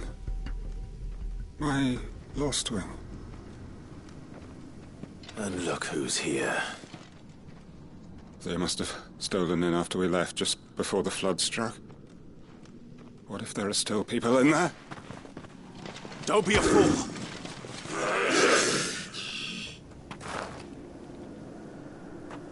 Damn it.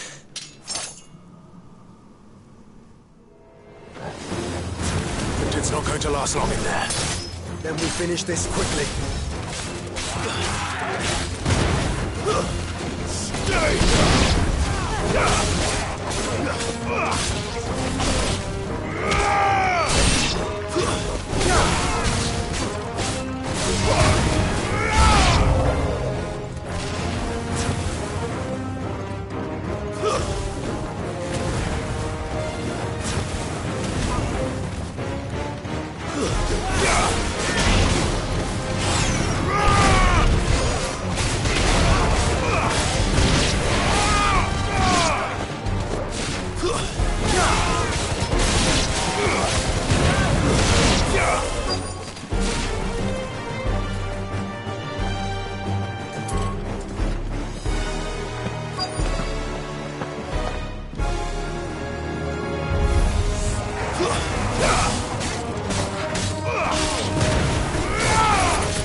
I need to find Quentin.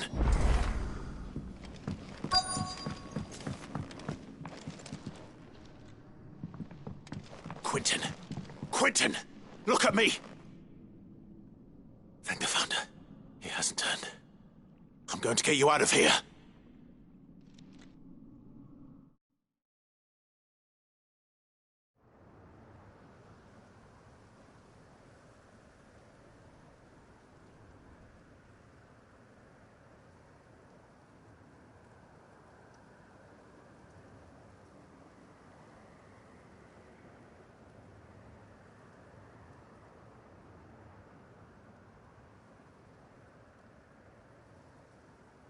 Welcome back to the land of the living. Is Lostwing? The flood has filled the valley. I see. Then all is at an end. A strange way to achieve one's life's ambition. No, Master Quentin. Save your strength. Why?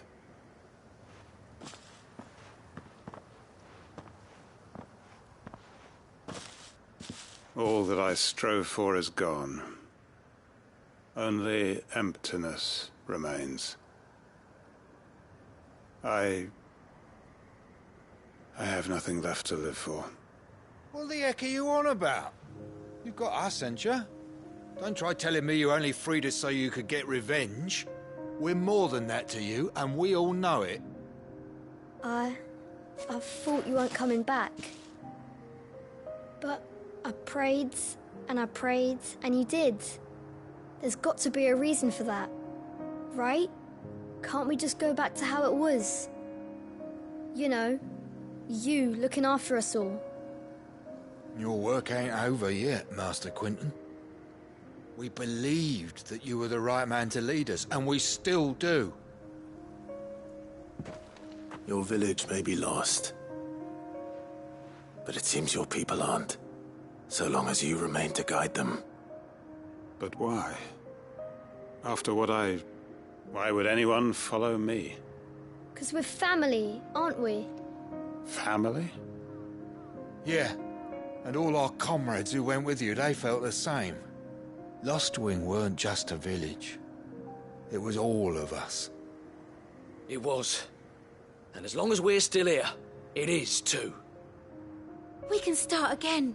Build a new Lostwing, right here in the Bales.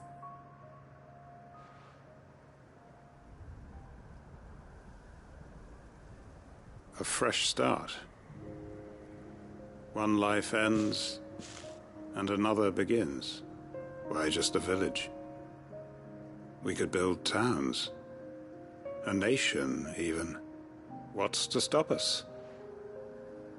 That's the Master Quentin we know. Please. I am nobody's master. Quentin will suffice. After all, we are family.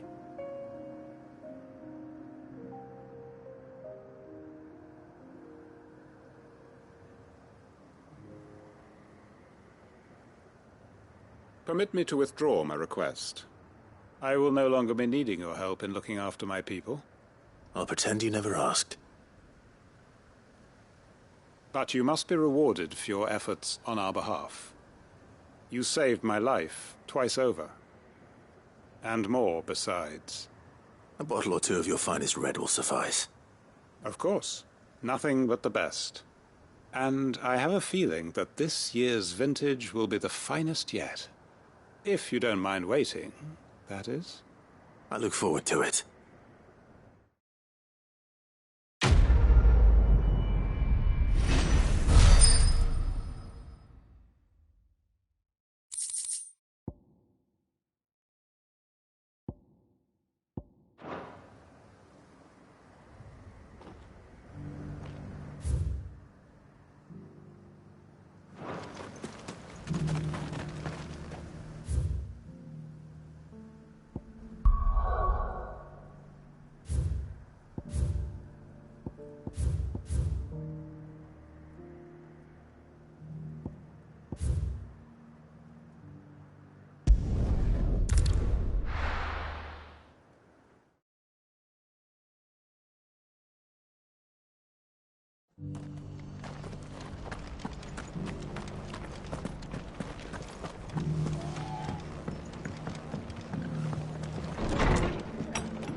Clive. Just a man I was hoping to see.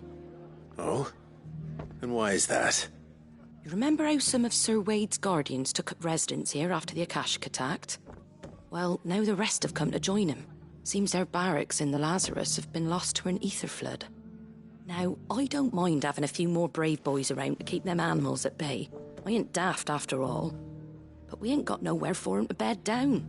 Poor buggers are having to make do with haylofts and chocobo pens. I'd build 'em a new barracks here if I could.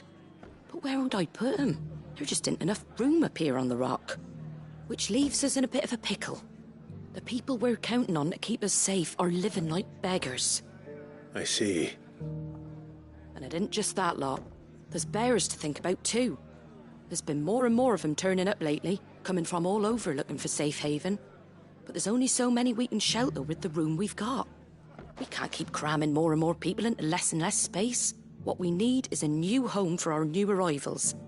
And that's what I was hoping you might help me with. If it ain't too much of a burden, of course. It's no burden. Thank you, Clive.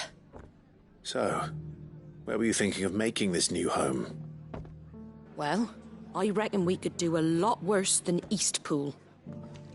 Eastpool.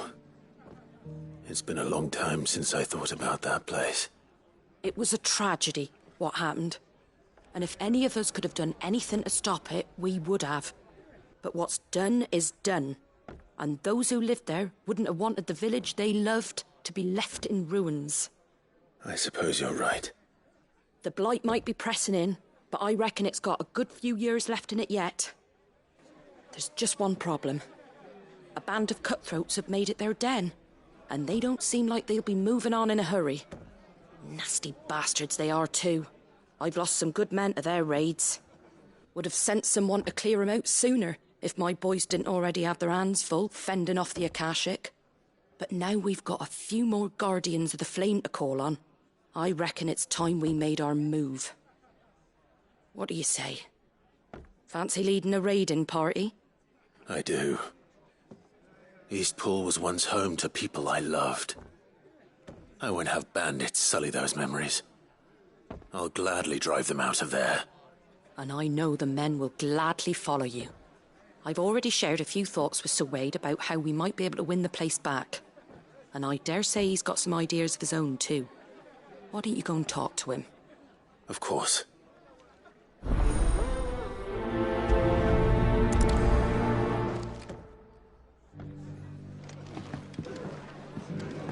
Back to Eastpool, then. Not just yet. Let's hear Wade's plan first.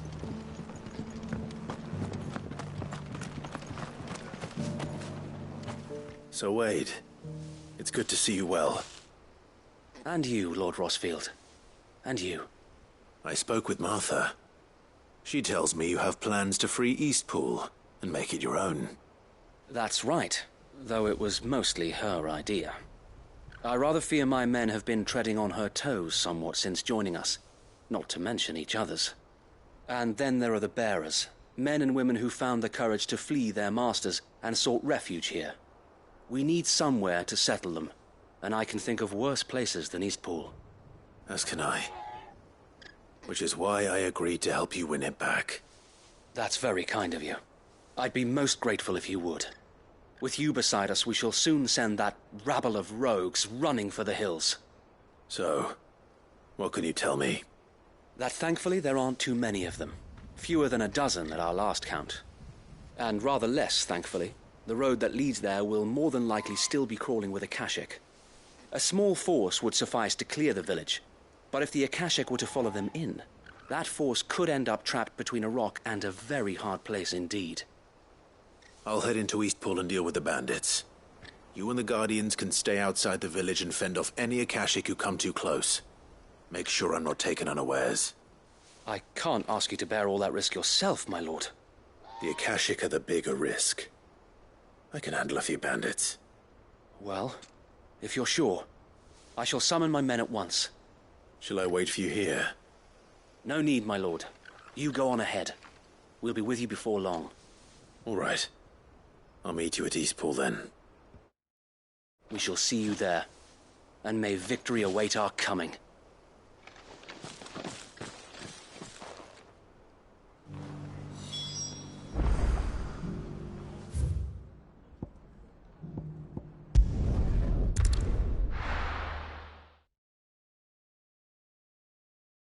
Who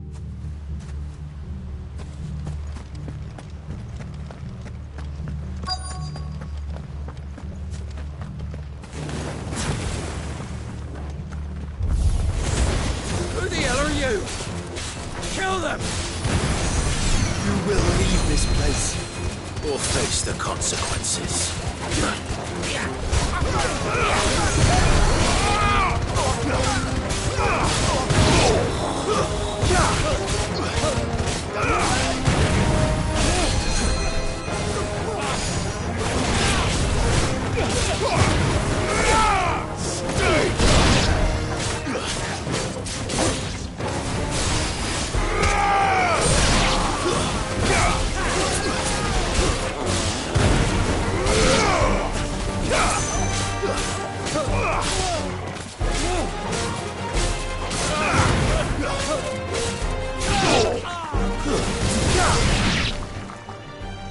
That's the end of that, then.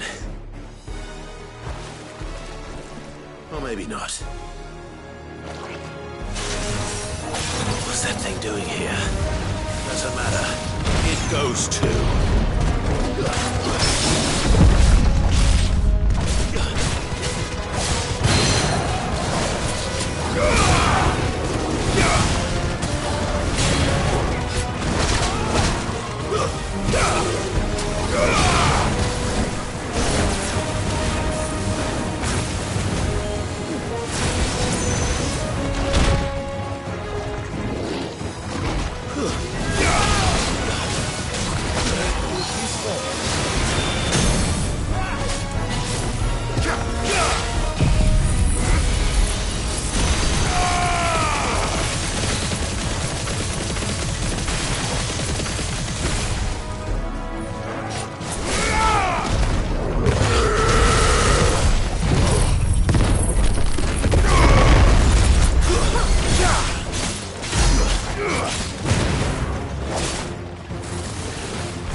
Any more surprises?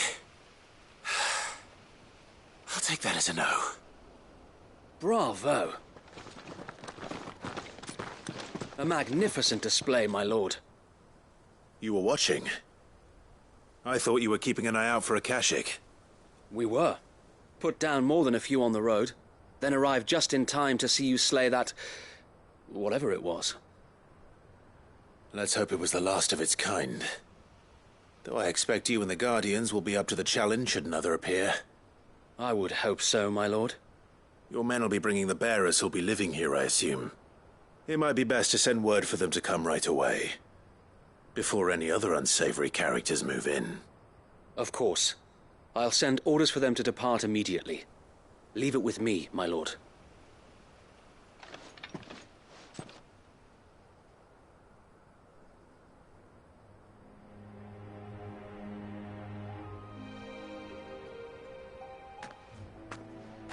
Home.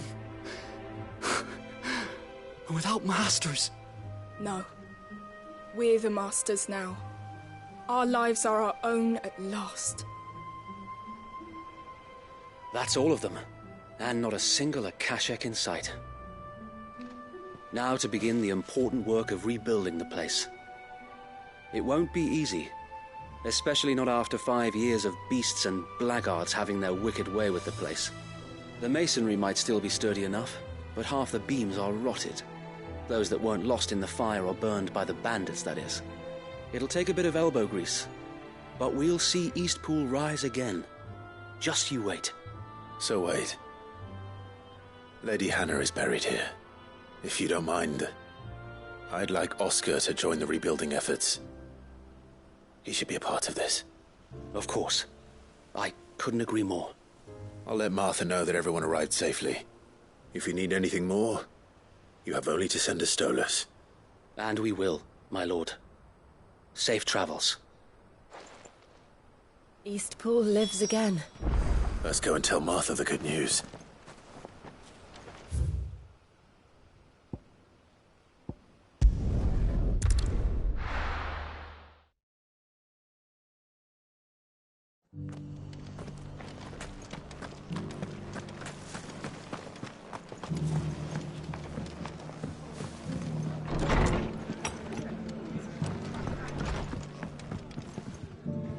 Ah, there you are. All went well then. Sir Wade told me you got rid of the bandits while his lot kept an eye out. Nicely done. And what's all this about some shape-shifting nightmare showing up? On second thoughts, don't tell me. It'll only give me nightmares of me own. What matters is you did it. And now we can build our new village. I suppose it will be. What will you call it? What else? Eastpool. Sir Wade said it best. There's plenty bad happened to that place, but that don't undo the good that happened there. No need to throw the baby out with the bathwater. Did Wade say that? Well, something along those lines. Anyway, the poor souls might have made it to Eastpool, but their work ain't done yet. So the way I see it, neither is mine. If it's food or lumber or strong backs they need, the rest is ready to provide it. Thank you, Martha. No, thank you. You didn't have to help us. I wanted to.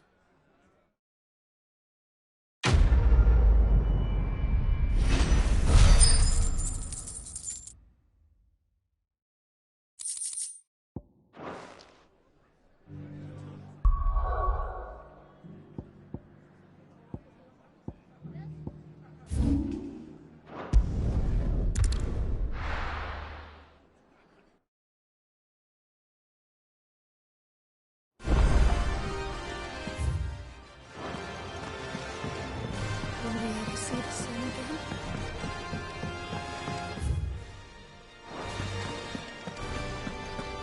Did you see the pair that got hauled into time?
Did you see that? Tell me you saw that.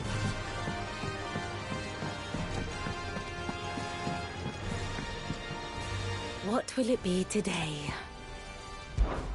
Allow me to educate you.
Very good.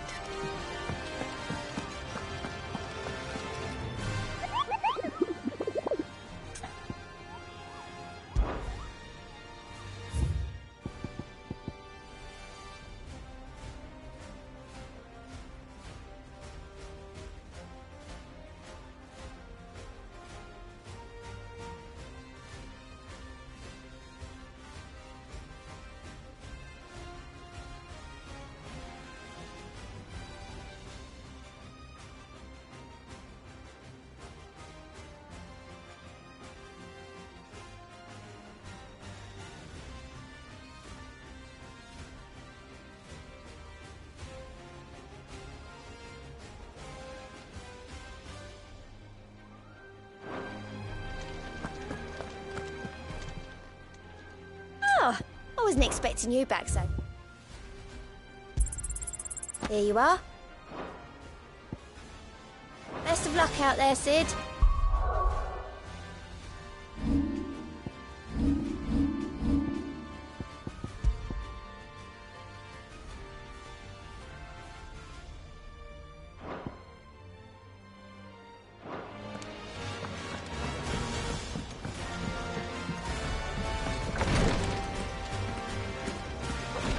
Lift my arms. You know how I feel about this, but your brother's stubbornness knows no bounds. I'm starting to think it runs in the family.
Fancy a look at the list, do you? Quick look. Seen enough?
Bring out the barons!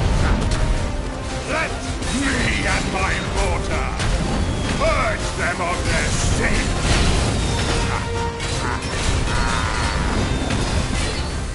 You'll regret doing my mother's bidding.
Your work here is done.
Sounds like thunder.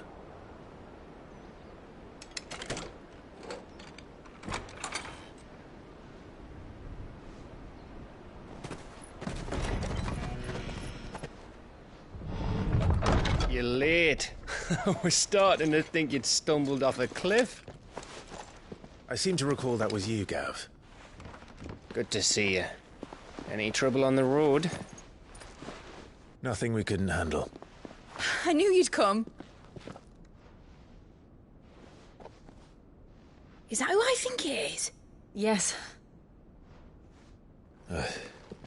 Allow me to introduce my brother, Joshua. Clive's told me all about you. Or even listening most of the time. Name's Midadol, but everyone calls me Mid. My lady. Eh?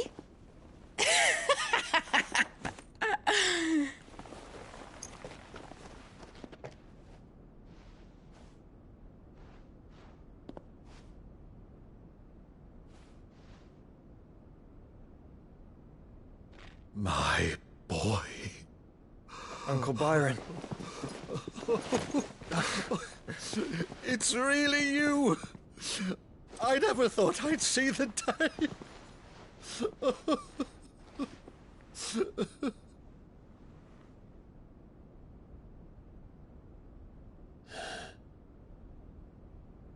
So these Akashic are being controlled? That's what it looked like. Empty eyes, eerie blue glow. No doubt they were turned, but silent as monks, every last one of them. Your man here speaks true, Clive. We saw more than a few in this city. They moved in ranks with a purpose, and not of their own. Ultima's doing. Perhaps. What of the city? The people? Dead, mostly. Mostly, but not all. A handful managed to lock themselves in their villas before the Horde arrived.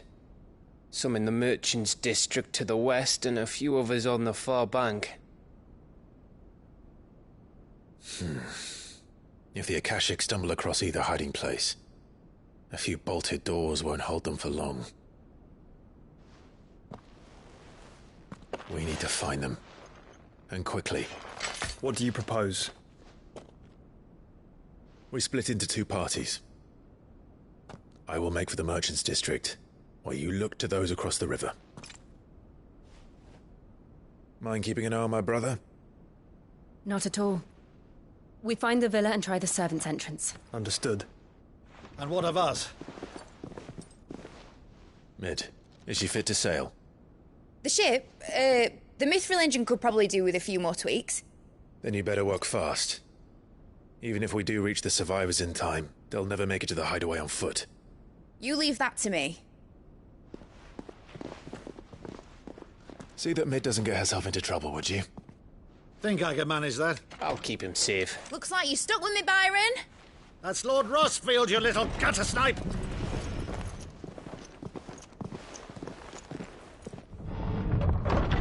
Shall we then?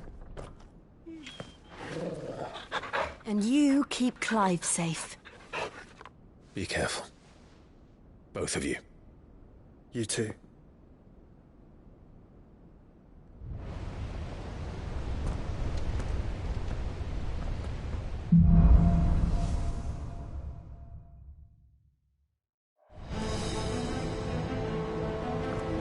All right, Torgal. Let's find those survivors. They don't stand a chance against those things.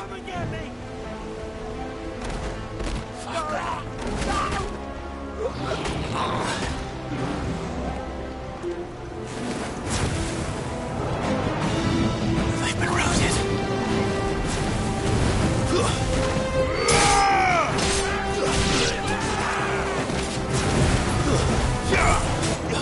They're wearing Waluda armor.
thinking that monster's here.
is the Agora, where the city's leaders gather.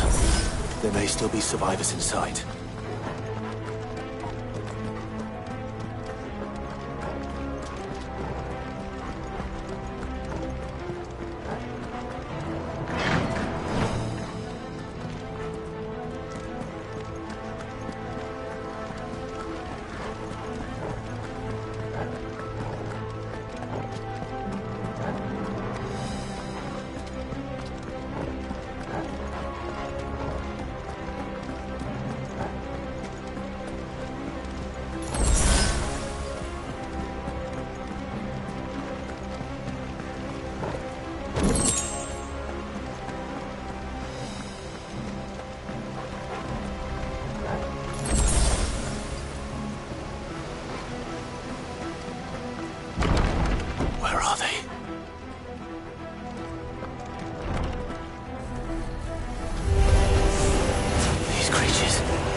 You've caused quite the commotion.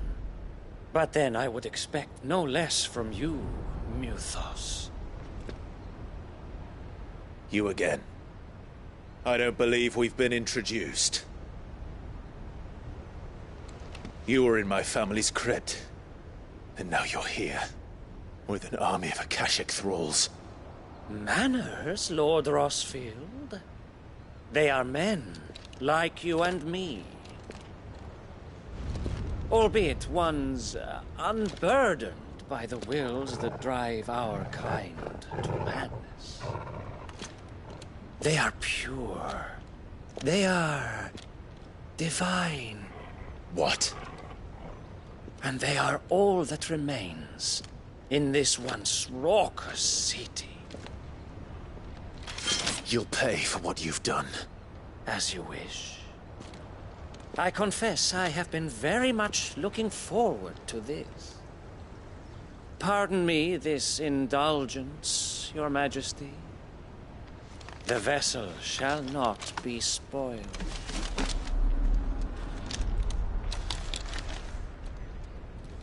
I am Saintman of House Harvard, and you will yield. Or not. As long as you don't hold back.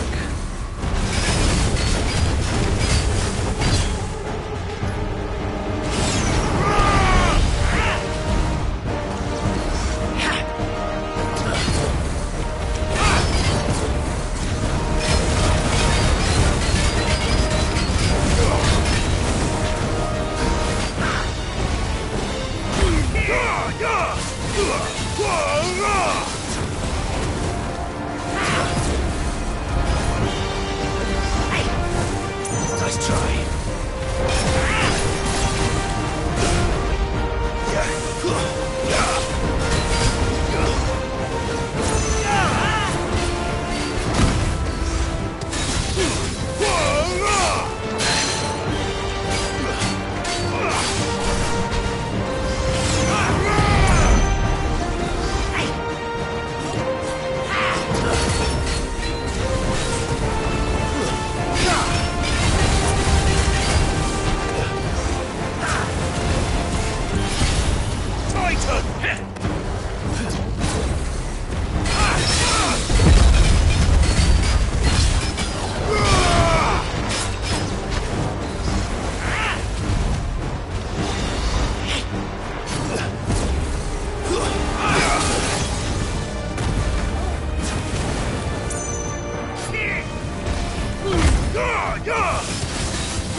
You will forgive me if my performance seems uninspired.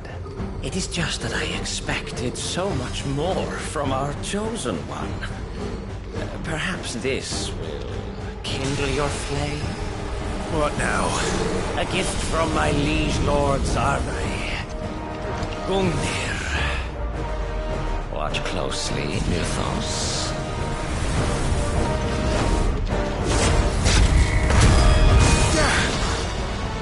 Yes! Yes!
Seldom enough. Will you not agree? Actually, I wouldn't.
The vessel is strong. My liege.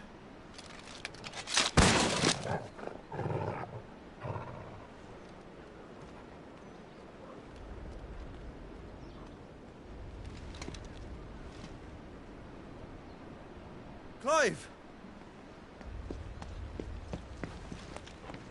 You're all right. As are you, I see. We are, yes. I'm sorry, but we couldn't save them. It was over before we arrived. Well, you did what you could. I fear we were all too late. What's wrong? Nothing. I hope.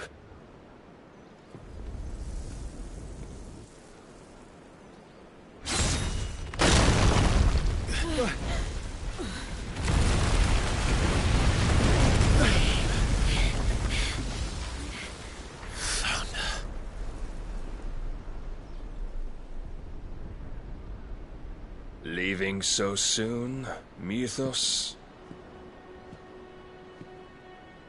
It's the king. Indeed. You may kneel before Barnabas Tharm, Warden of Ash and King of Waloed. Get back.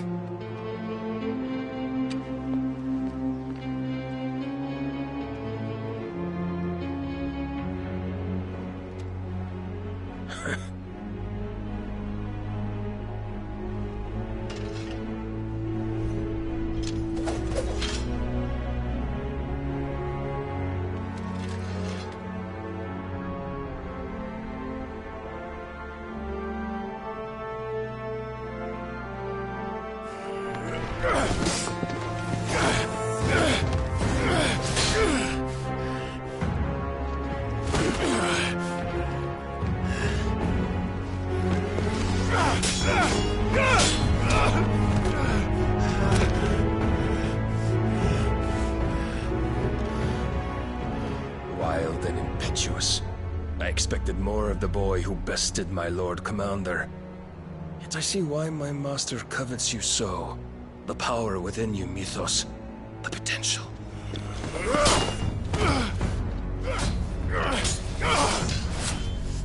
Stop calling me Mythos. But Mythos is everything. The cornerstone of all creation. The Lord's vessel. Your purpose. My purpose? To surrender my mind and body to that thing.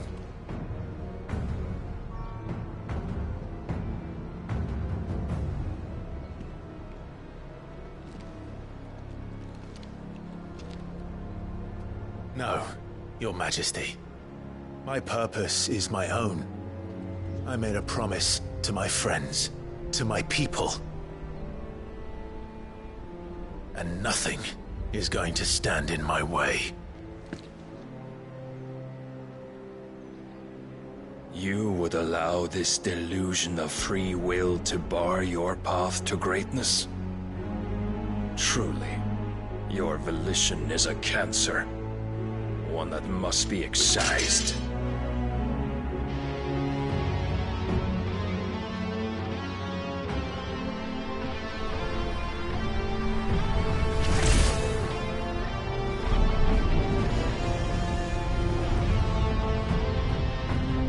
Try it.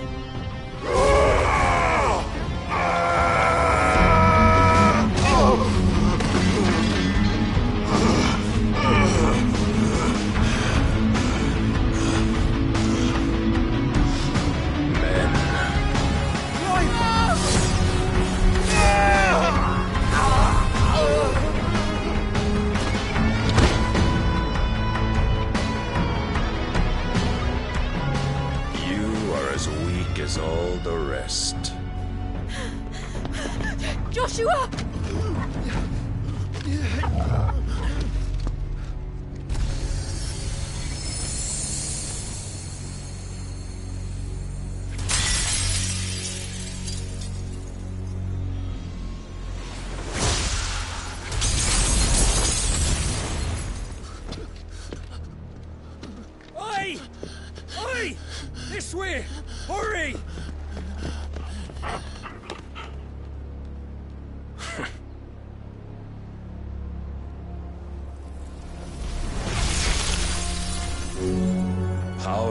own reckoning, and they use it as a crutch.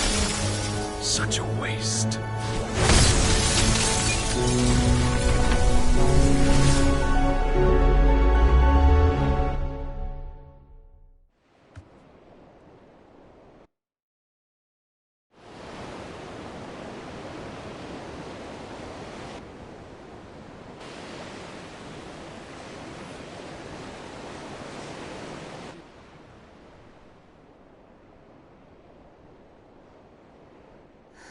Will he be all right?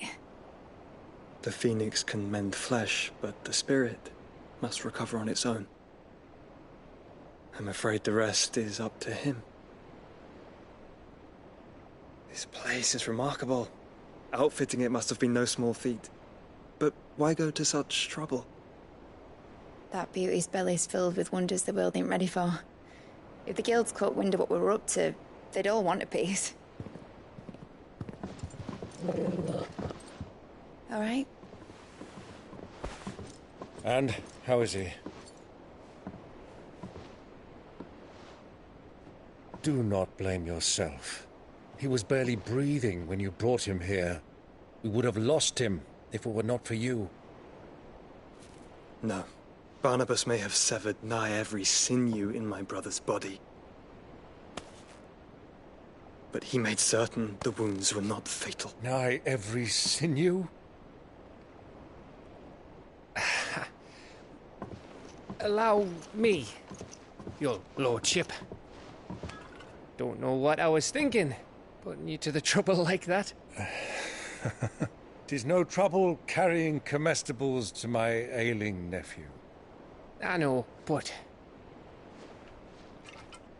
you've already done so much for us. Pouring your gil into the hideaway and now the ship. I don't want to take the piss. You risked your life. And for what? Some girl you hardly know. Why'd you do it? You got mad or something? I wouldn't go that far. Clive! You're awake. My boy. Oh. All I want to do is help. And the world won't save itself. It was Sid. Your father, who taught me that. Sounds like him. Don't you dare do that again. What of the Royalists? Fucked off, the lot of them, along with the galleon. With the king on board, no doubt. Behind here, I wouldn't sail without him. Clive. Jill didn't come back. What do you mean? She kept the king busy while the others dragged you out. It's all right, Mid. Jill is fine. The ether of her icon endures. And as long as it does, we can be certain she is alive.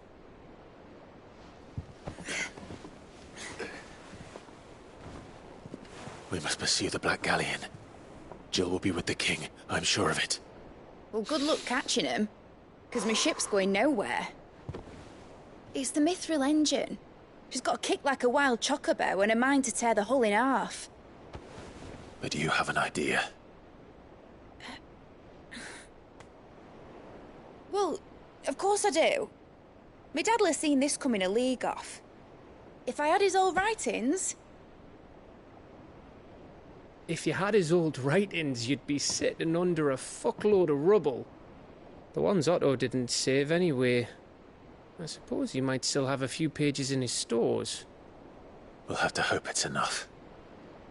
Do what you can to ready the ship. I'll speak with Otto. In your condition, you really are mad. Perhaps. But the world really won't save itself.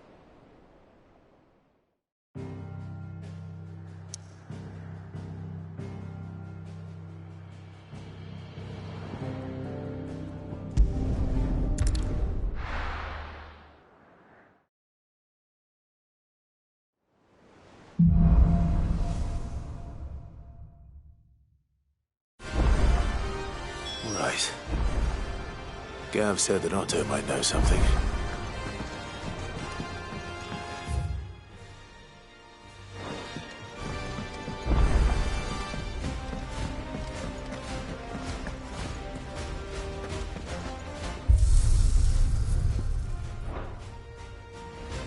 If it's knowledge you seek.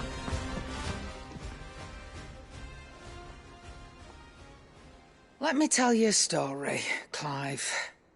All right. Them rumours Wetlegs were spreading. Might be they weren't just tales plucked out of thin air. You see, there were a time when I weren't too particular about who I sold steel to, so long as they paid me the right price. Some women lust after blood, others after flesh, but me, I were always one for gold. And to satisfy that lust, I sold to opposing armies, stabbed my every client in the back, made myself the most hated woman in the twins. But then one day I met a man who made me a different kind of offer. Said he'd give me access to a realm-wide community of like-minded individuals in constant need of steel and sundries. On the condition I sold to him and his alone. Was that the first time you met Sid? Aye. And I fell right into his damn trap. He was true to his word, so I ended up being true to mine. And I soon started making the best profits I've seen since taking up the trade. And all without aiding or abetting any outlaws. Except Sid himself, that is. Told me about his plan to topple the mother crystals, you know. Said that with them gone, the realm would want for all manner of things. An opportunity for the likes of me to mint Gil. Why, I reckon an enterprising individual could find himself the richest dam in the twins. And that's when he had me. I emptied my stores that day and moved into the Hideaway proper. And the rest, as they say, is ancient bloody history. A dozen years on, and I'm still not the richest dam. Not for lack of trying, mind. But I can say that I have never been happier. You've all shown me there are some things more precious than Gil. That there are. So don't you go messing it all up, or you'll have me to answer to.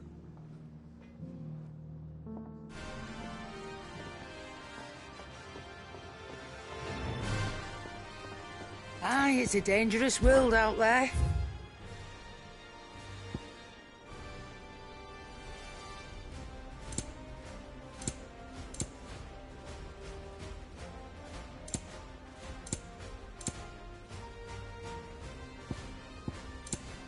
Is that all?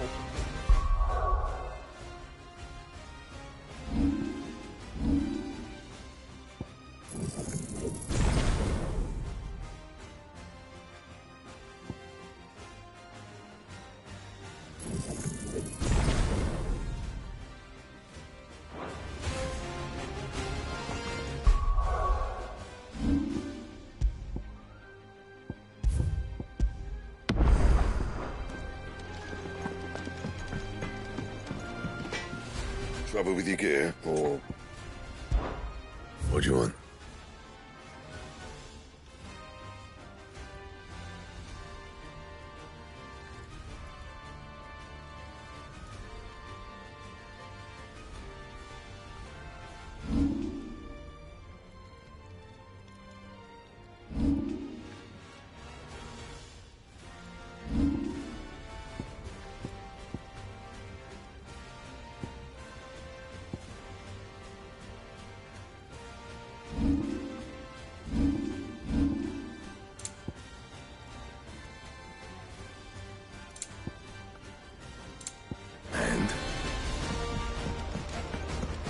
If it's knowledge you seek, we've plenty to guide you in your search. Clive, if you're gonna buy something, be quick about it. You're rubbing me blind, you know.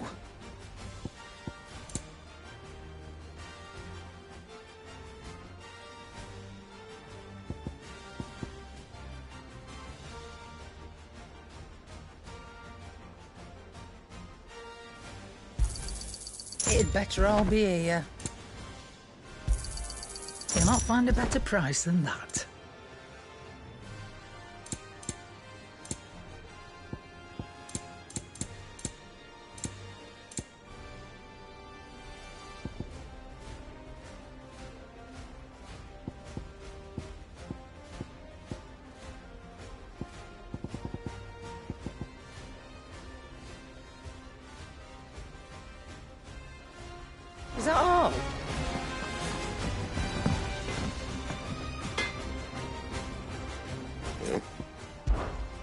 Sanctfornian, do you? You can thank me later. Yeah, that should do you. You can thank me later. My best work, but it'll do. You can thank me later. My best work, but it'll do. Anything else?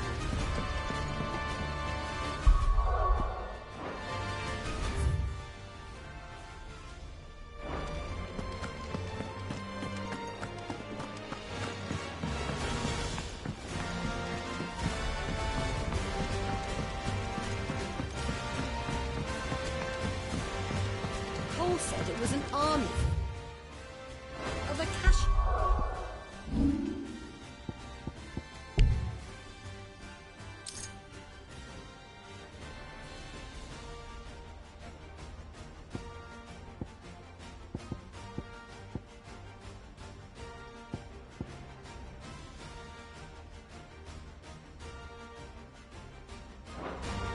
What will happen to Mid and the others?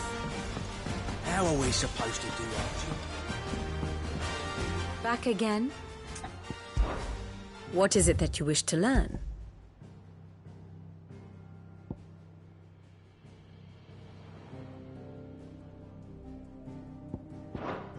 Very good.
Run like the wind.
Surrounded.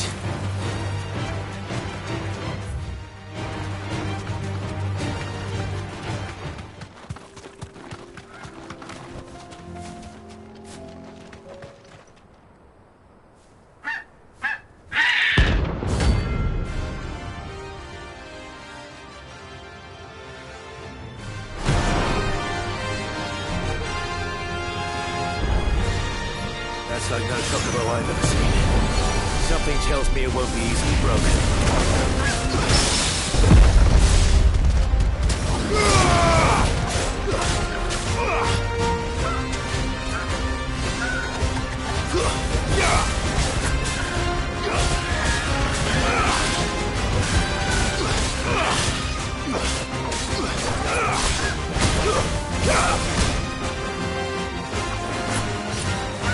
Too slow. Nice try.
Poor beast. There was nothing I could do.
Aye, it's a dangerous world out there. You're rubbing me blind, you know.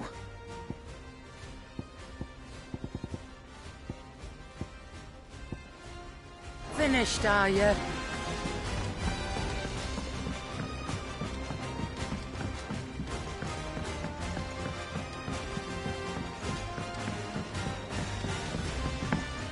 Cole said it was an army of Akashi. How are we supposed to do our duty when the hills are Clive? But if you're here, where the hell is everyone else? Don't tell me. They're all right. But it's a long story.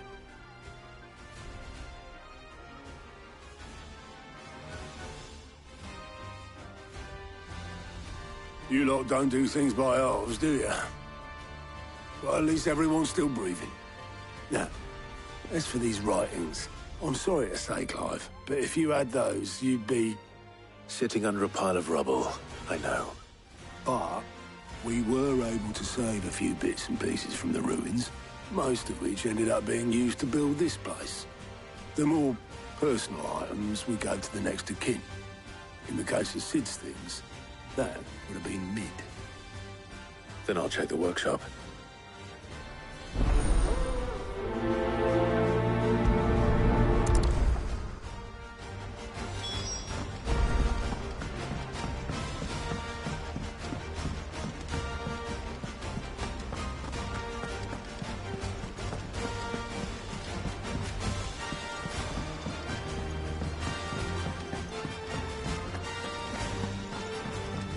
Song should we...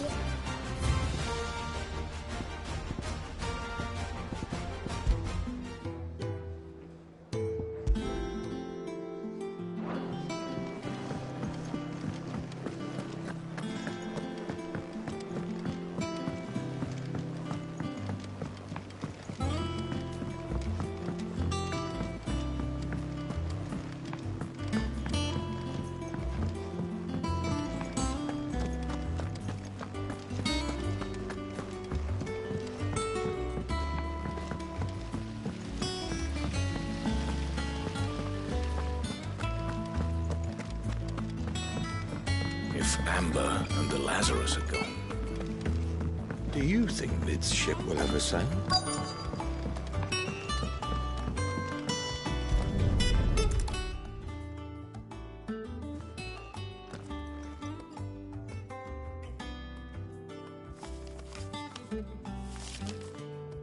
This looks like it's from Sid's old diary.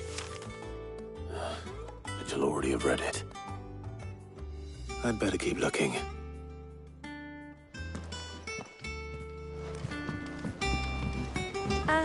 I know this is your hideaway, but you really shouldn't be in here. If Mid caught you rifling through her research, she'd have your head. Then mine for letting you.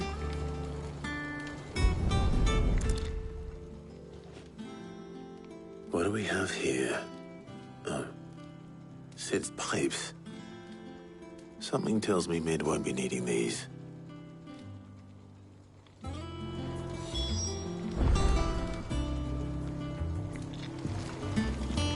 We've had no word from Canva for days. Please tell me Mid is all right. I remember seeing this doll in Sid's cellar. I wonder if it was Mid's.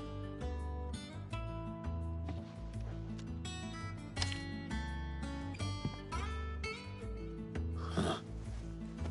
What's this tucked inside it?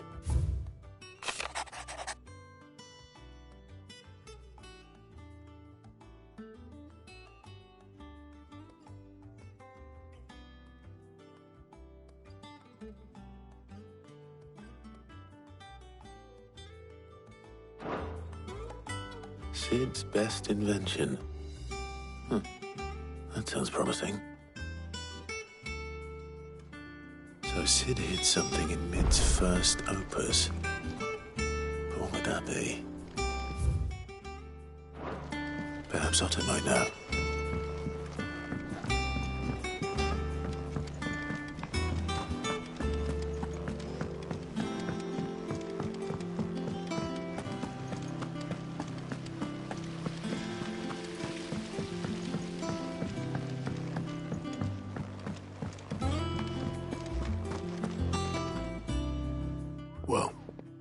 Did you find anything? Possibly. You wouldn't happen to know what Mid's first opus was? Opus? That girl's as tone deaf as a banshee. Unless you mean the orchestrion.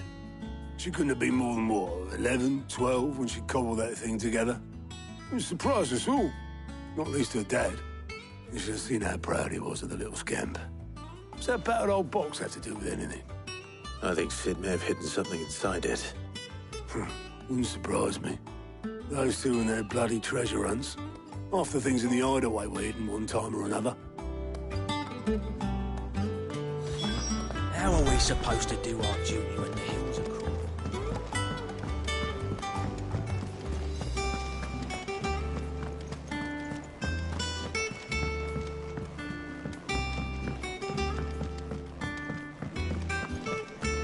Who's that?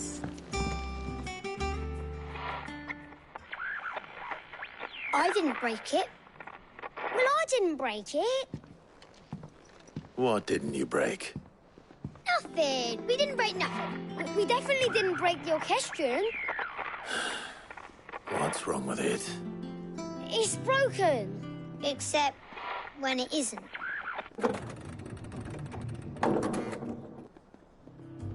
See? And you had nothing to do with this? Nope. Nothing. We just wanted to listen to all the songs at once. So we pressed all the buttons. Like this.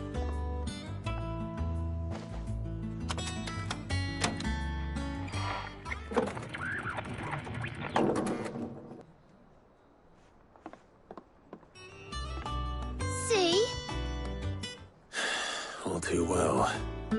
All right, out of the way.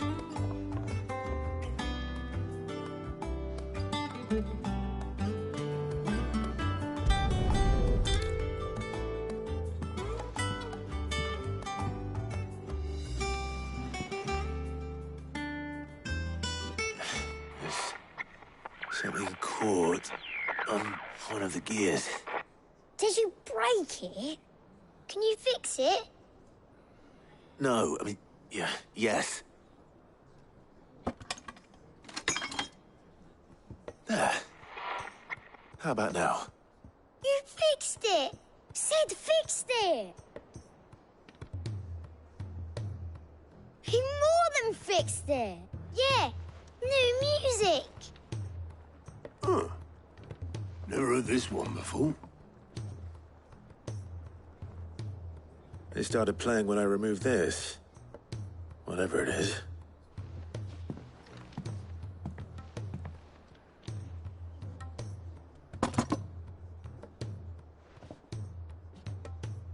Well, don't look at me. I can tell you it's important, though. Sid showed it to me once and said as much. Said it was the stuff dreams were made of. Let's just hope it's the stuff ships are made of as well. Indeed. Let's see if we can make some dreams come true.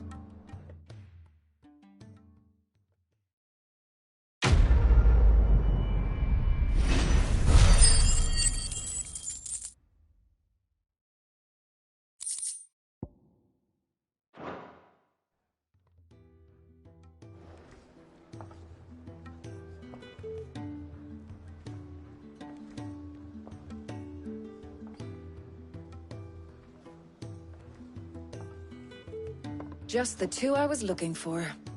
Aye. Lose a patient? Actually, yes. The Crown Prince just left. Dion left? Unless you've another word for stood up and walked off. Yes, left. He did have the decency to leave a message with Obelisk before commandeering one of his dinghies. Should we go after him? No. We're not the Prince's keepers. He's free to do as he sees fit. I'd rather he did so in bed. His wounds are nowhere near healed. Much like yours, I suspect. Otto told me what happened in Canver. What is it with this realm's princes and their aversion to rest? Ask me when I get back. Though I may be sometime. Then at least try to stay safe. And if that fails? Try to stay alive, eh?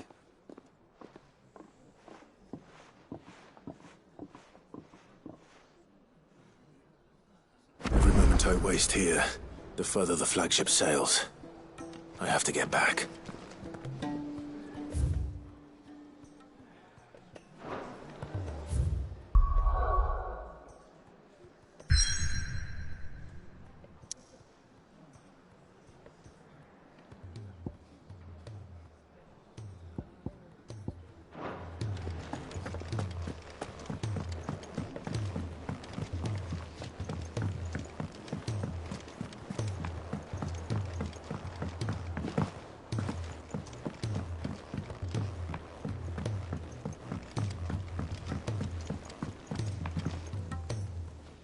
All right, Clive. Blackthorn told me you helped him out again. Tough of that. Speaking of which, I'm actually a bit, Worried about him. And you want my advice? afraid so. It's a bit of a funny one, this, but I saved this posh knob while I was out on a mission, and he gave me this flashy ring to say thank you. So, obviously, I show it to Blackthorn, thinking he'll be impressed, only for him to go white as a sheet and quiet as a curl instead. Try as I might, I can't for the life of me work out what could have got him upset like that.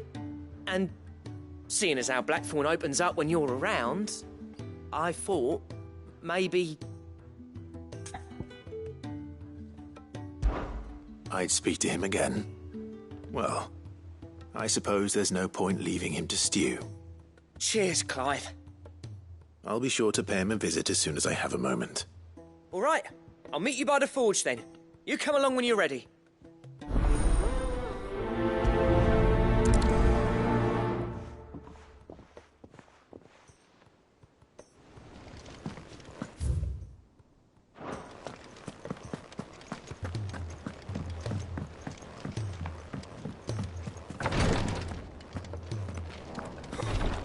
She can't kick it. Glory to Griga. There you are. And not a moment too soon. What's happened? Taya's busy working herself into an early grave. Since the arrival of her latest patient, she's refused to stop, even for a moment. I've tried offering to see to him in her stead, but she won't hear of it.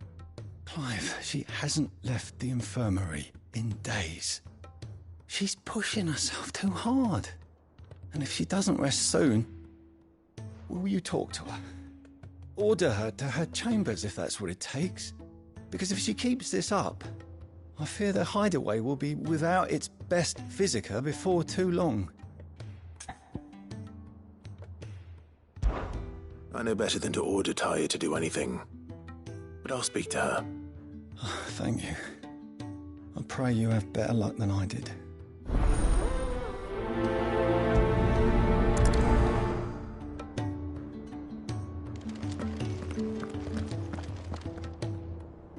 Well, Taya, Rodriguez worried about you. And if what he says is true, then so am I. We all admire your dedication, but you do need to rest. I will, when it's time. Until then, I'm staying put. We owe him that much. Who is he? Someone from my past. Someone who doesn't deserve to die alone. It won't be much longer. The crystal's curse has almost finished its work. If I had the tears, I could ease his passing. But without them, we've nothing that will touch the agony of those last few hours. How would tears help this man? Not my tears. Tears of mercy. Alicia, it's the only thing strong enough. You wouldn't, Taya. Surely. There must be something we can do for him. Sometimes an easy death is the greatest kindness we can offer. You do well to remember that, Rodriguez. I will. We have all the ingredients we need for Alicia Balwam. It needs to be fresh, though, so we rarely have much to hand. I can make the draft if you can bring me what we're missing. Just tell me what you need. There is a species of venom-weeping spider that lives in the forests of Norvent, near Lorbert's Pass. Bring me one of their eyes. Preserve it as best you can, but avoid contact with the tears. I'll make sure the other ingredients are ready before you return.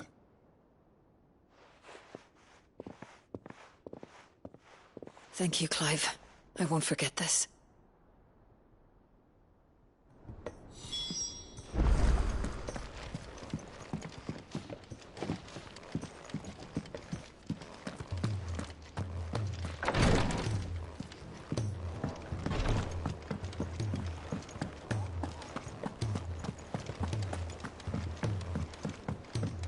Cole said it was an army of Akashi.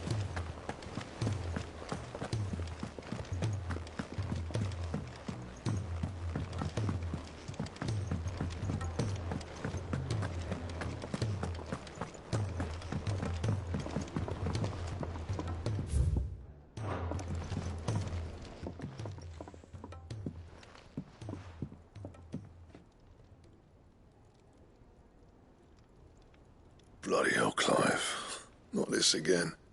Oh, ain't you got better things to do with your time? That remains to be seen. August tells me he showed you a ring, and that the sight of it clearly upset you.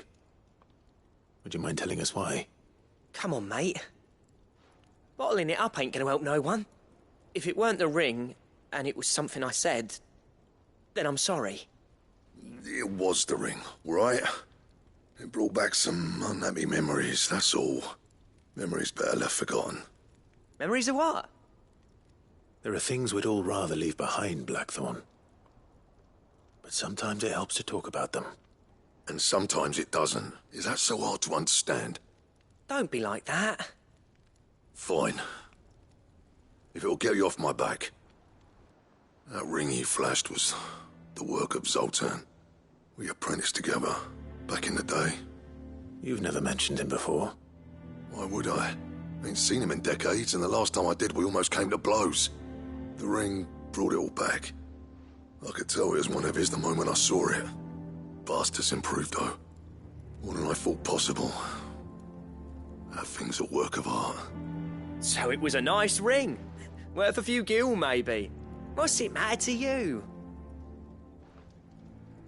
It matters because engraving metal's a nightmare and I've got no bloody idea how he managed it. The fact is, I couldn't make anything even half that detailed. So what? You're an armorer, not a jeweler. I'm the Hideaway's master craftsman. I'm not stealing a living at some backwater village forge. My armor keeps you lot safe and my swords keep you dangerous. As far as I'm concerned, every swing of my hammer's another blow struck in the name of our cause. So I put my heart and soul into my work. Because the curse breakers deserve better than second best. And I refuse to be shown up by the likes of Zoltan. Very well. Why don't we go and pay him a visit? Learn his secret. I doubt he'd be too happy to see me. Then just this once. Make peace with being second best. Swallow your pride and focus all your energies on the task at hand. Keeping the curse breakers armed and armored. Provided you can do that, you'll hear no complaints from me. But if you can't, and it's going to distract you, we need to do something about it. What'd you say, Blackthorn? You know he's right. And it's not like you'll be going alone. All right. Magic. So, where do you reckon old what's-his-name is then? Zoltan, was it? In Dravozd, my old village. He won't have left. He's the chief. Dravozd, eh? That rings a bell. Not far from Tabor, right? Just north of the fields of Carava. Got that, Clive? Meet us at Dravozd as soon as you can, yeah? And I'll make sure Blackthorn don't get cold feet. Good luck with that. I'll see you there.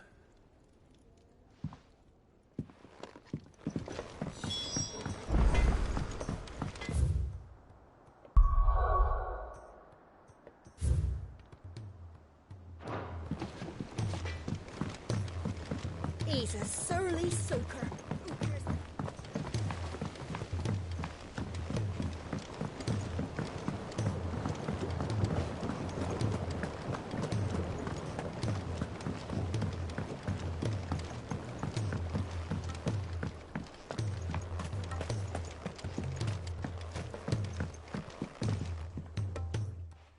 Sid, do you recall the flowers I had you bring back to the yard?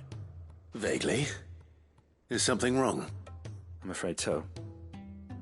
I was able to get most of the Morganbeards to take root, but they rarely flower. I fear the soil here does not agree with them. However, I believe I have a solution. I can't wait to hear it.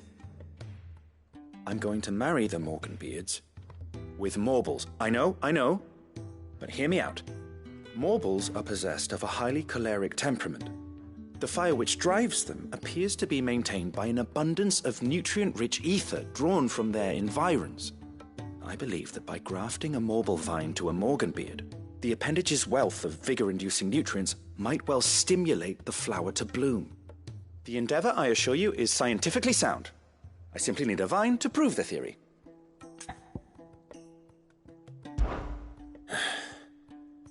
And all you need is a single vine from an ordinary Morble. That is correct. A single vine. As for the Morble, I fear ordinary may not suffice. But, as luck would have it, a most extraordinary specimen is rumored to haunt the swamps of Rosaria. Why, a notice concerning this very creature was only recently posted on the hunt board. How timely. Well, I shan't keep you any longer. I know you have much to do, as do I. Now, where did I put my watering can?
Cole said it was an army of Akashi.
Straight home now.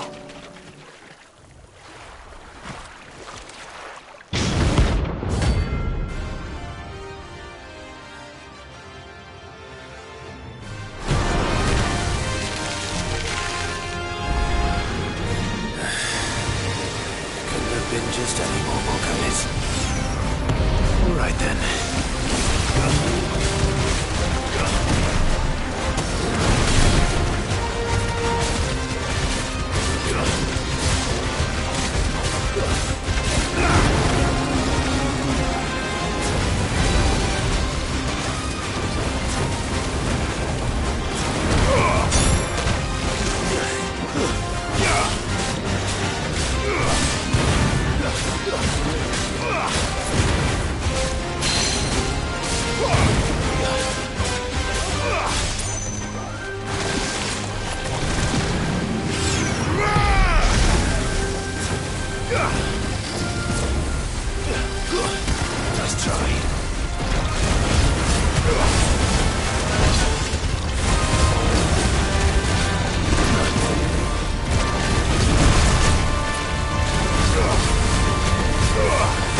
was definitely anything but ordinary. Now, let's get this vine back to the yard.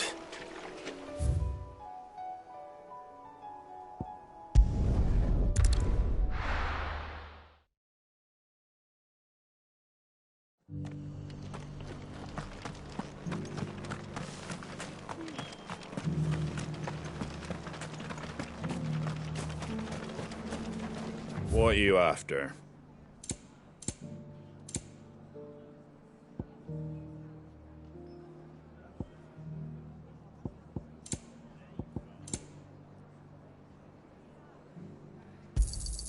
There you go. That all, is it?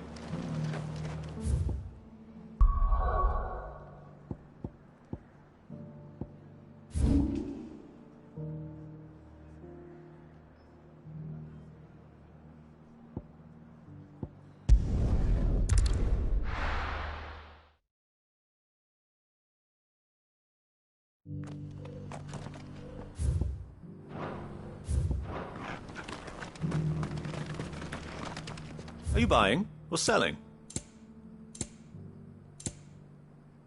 A fine choice.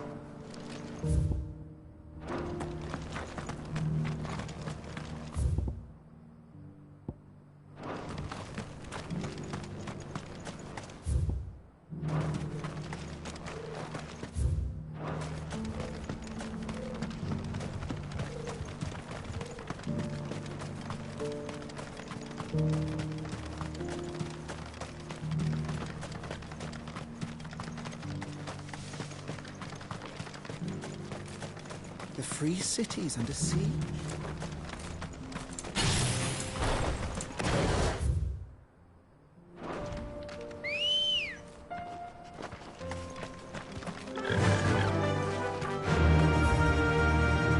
Yeah!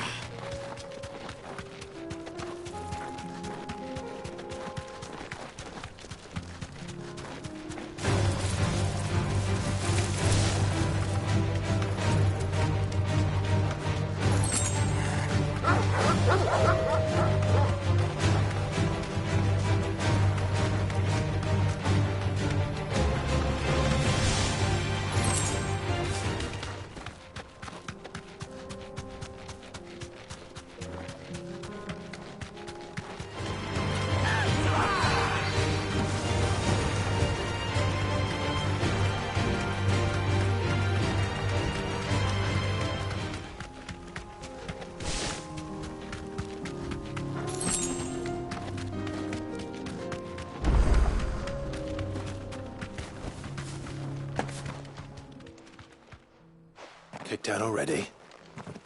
No. This charmer ain't letting anyone through. Why are the gates closed?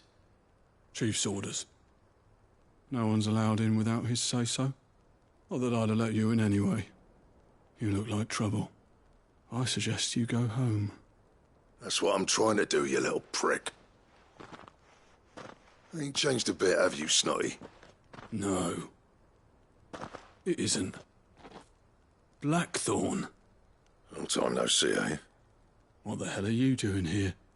Well, it was meant to be a surprise, but since you asked so nicely, I'm here to see Zoltan, you fucking numbskull. Now let us through. All right. Just don't go starting anything with the chief. Yeah, I promise I won't throw the first punch. That good enough for you?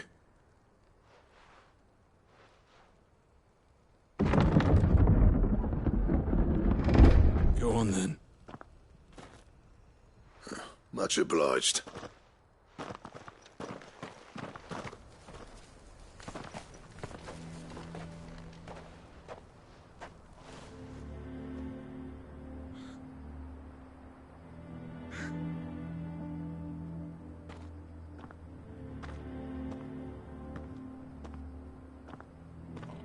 So this is Dravosht. Not much going on, is there? It's a smithing town. When I was a lad, you'd have to shout to be heard over the sound of hammer on anvil.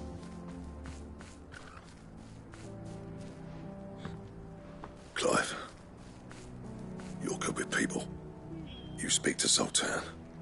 Hey, you ain't backing out now, are you? There's a river of bad blood between me and the chief. But if someone can build me a bridge, then I'll cross it. All right. I'll see what I can do. I appreciate it. It'll be near the forge on the hill. It was our master's. He'd have inherited it when I left. Forge on the hill. Good luck. You'll be needing it.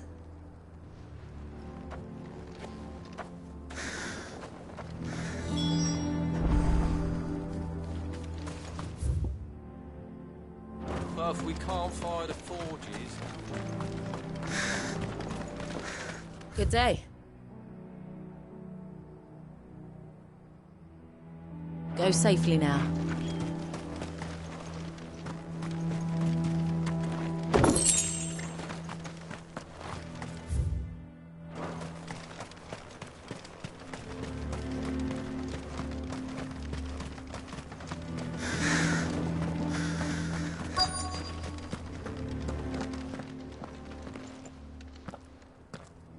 Hotter! Hotter, damn it! Those miserable flames wouldn't melt butter, let alone iron. Pardon the intrusion. I'm looking for the chief. That'd be me. It's a pleasure to meet you. I'll bet it is. Keep the gates closed, I tell him. Well done, Snotty. You're not welcome here. Get out. Before things turn nasty. Blackthorn's here. What did you say? He's traveled a long way to see you. Yes, has he? He's waiting. Down by the gates. Then I suggest you take him with you when you leave. Didn't you apprentice together? So what if we did? Fuck! We're getting nowhere.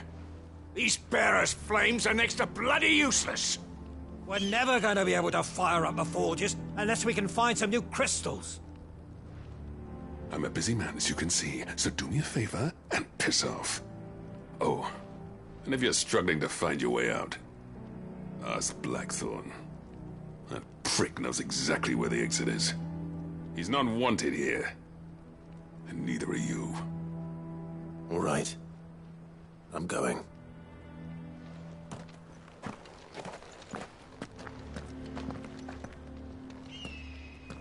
Please, Chief, you've got to do something. If this keeps up, we'll be ruined.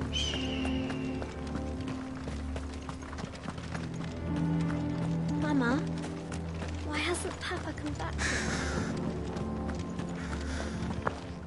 But if we can't fire the forges, how are we going to earn... Let me guess. Zoltan told you to piss off. As a personal favor to him, yes.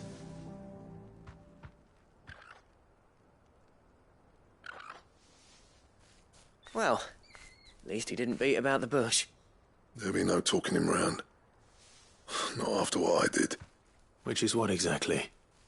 If we're to help, we need to know. What turned the village against you? I left. Dravozd. Zoltan. The burden of leadership our dying master dropped in our laps. All of it. There are two kinds of smiths in this world, you see. My kind, who are in it for the love of the craft, who labour on a single piece from dawn to dusk to get it just right. And the other kind, who are in it for different reasons. People like Zoltan, whose work is quick and cheap. The kind of smiths who shit out a few hundred blades, reap the profit, and divvy it out among themselves. There wasn't a single day we weren't at each other's throats. And bit by bit, people started taking sides. You would have torn Dravozd in half had it gone on. So, I left. You didn't have to do that. Zoltan's a better chief than I would have been. His way of doing things kept food on people's tables.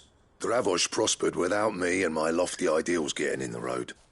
Until the crystals run out at any rate. Without magic to fire the furnaces, this place is as good as dead.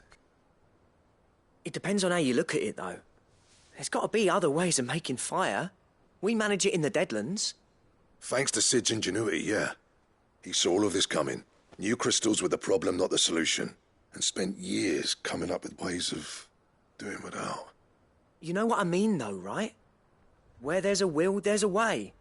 What I'm trying to say is that it's not your fault. You couldn't have predicted this. It doesn't matter whose fault it is. I don't want to be the greatest smith alive just because I happen to be the last. Clive. Dravosh won't last long without its furnaces. So, do you think it's time we shared Sid's bellows with the world? The way I see it, it's your decision to make. Hold on, Blackthorn. Sid made those things for us. They give us an edge over the rest. And you'd be throwing it away. All right. Do it. This place was your home. I won't abandon it to its fate. Sid's creations were never meant to be hoarded. It was only ever a matter of time before we shared them. Let this be another step on the road to freeing Valisthea from the prison of the Crystal's blessing. Dravost will show the world that it's possible. Wouldn't you agree, August? When you put it that way, of course. It's like hearing Sid speak from beyond the grave. Thank you, Clive. Shall I go and fetch the plans, then? I know I'm off by heart. I'll be needing some help, though. Building a furnace isn't exactly a one-man job. Do us a favour and round up anyone strong enough to lug a brick or two, would you, August? All right, then. And I've got a job for you too, Clive. Finding me some salamander skin. I need leather for the bellows and nothing else will withstand the heat. Luckily for us, salamanders feed out in the fields of Carava. Time for a spot of hunting, then.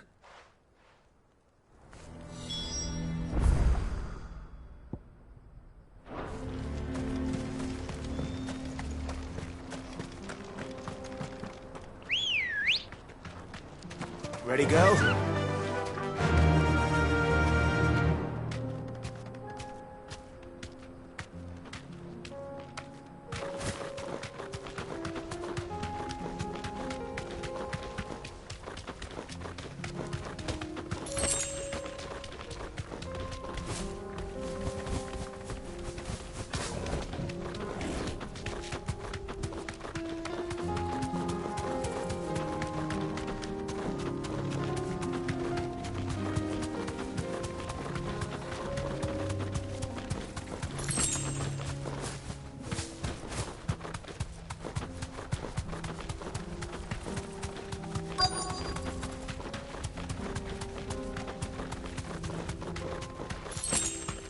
Let's make this quick, shall we?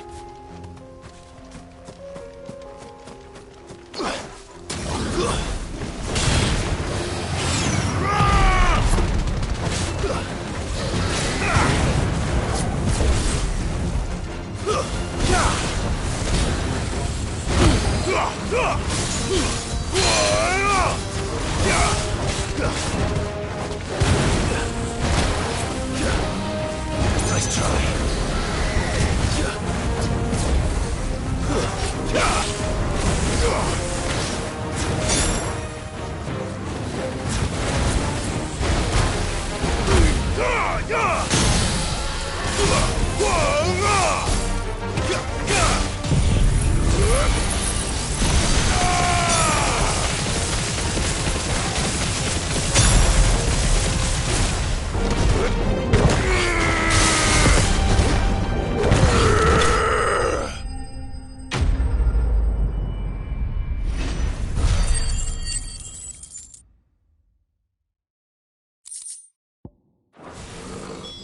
I dare say that will be enough for a decent set of bellows.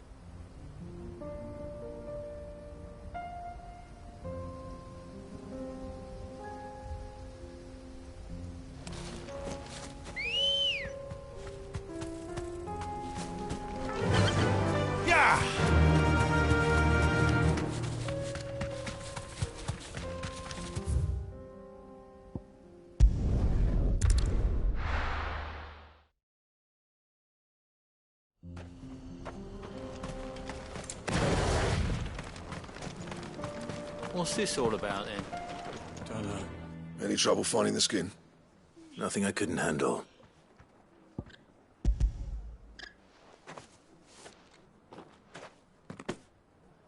This should be plenty. Right then, time to put these louds to work. If everyone pulls their weight, we'll be finished in no time.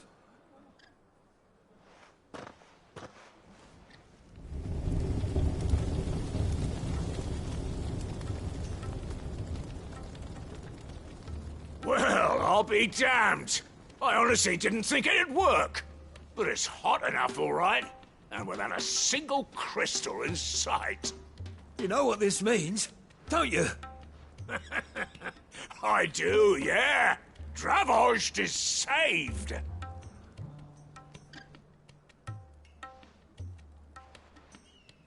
Sorry about earlier.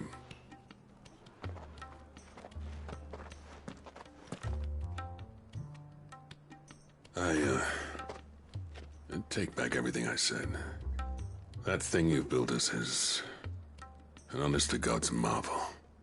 You've saved our village. It's Blackthorn you should be thanking. He oversaw the construction. Give this to him, would you? What is it? Pet Cole's cinders. After he left, I spent years trying to eke the most out of our forges. That there was my answer. Chuck it in the fire, and your forge will burn hotter for longer, which will do wonders for your steel. Our secret for yours. Only fair. I've always envied Blackthorn. Since the day I became chief, I spent every spare moment trying to match up to the bastard. No amount of sleepless nights at the anvil will ever bridge that gap, though. He's a genius. Plain and simple. The man Dravost needed. But he took all his talent and left. Gifted and free. Is it any wonder I hate his guts? The cinders would mean more coming from you. I need to forgive him first. And that's not gonna happen.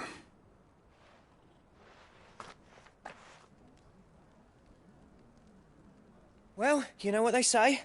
Oriflamme weren't built in a day and all that. These things take time. Especially when they involve two geezers who hold grudges tighter than their hammers. But what matters is, Blackthorn's got that twinkle back in his eye. And I'd call that a job well done. So would I. I reckon he's going to be at it a while yet, though, so why don't you head off without us? I'll see that the old git gets home safe and sound. See that you both do. I'll save the cinders till then. All right. It'll be a nice little surprise for him.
Ambrosia won't help me here.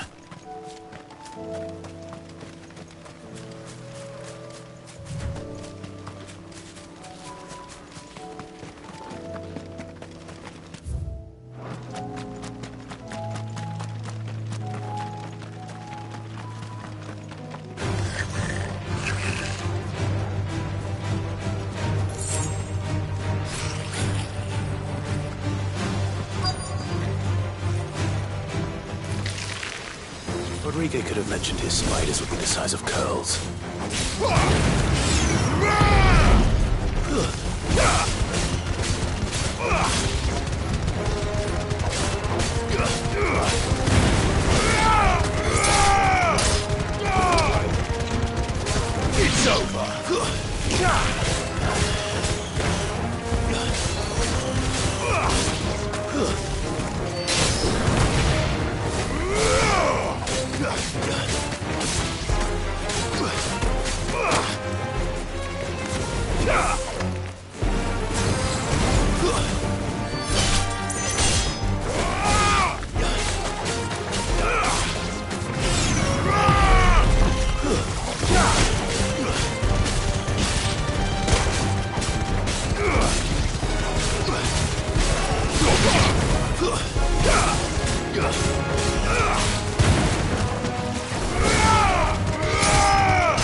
Hopefully one will be enough. Rodrigo will have prepared the other ingredients by now.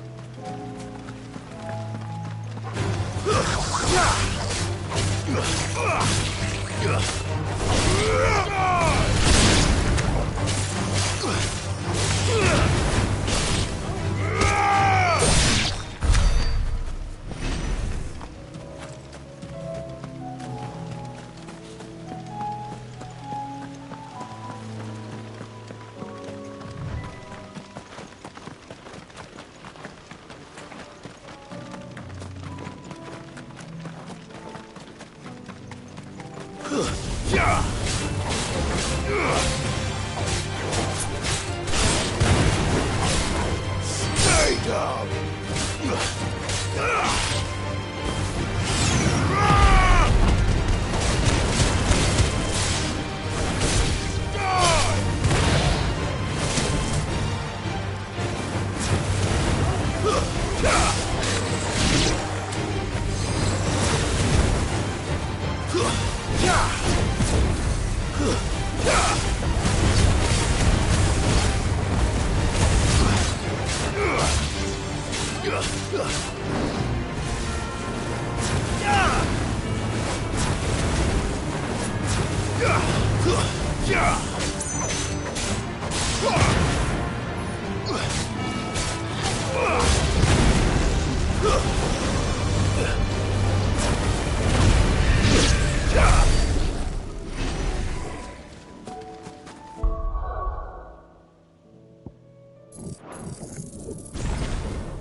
Cole said it was an army of Akashi.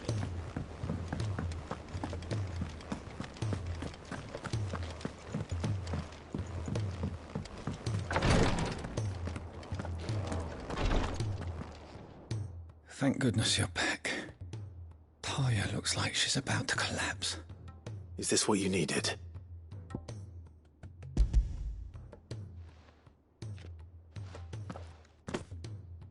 Yes, it is. Thank you, Clive. I'm loath to give a patient Alicia, but Talia's right. Sometimes it's all we can do. A single dose dulls even the most agonizing pain, and all other sensation with it. It may be a gentle way to die, but it is death nonetheless. I wish there was another way.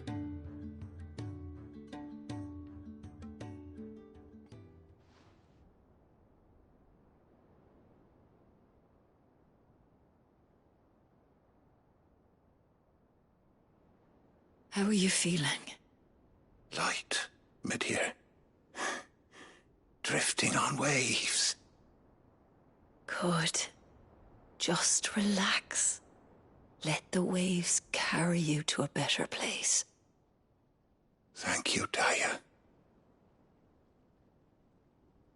I'm so proud of you.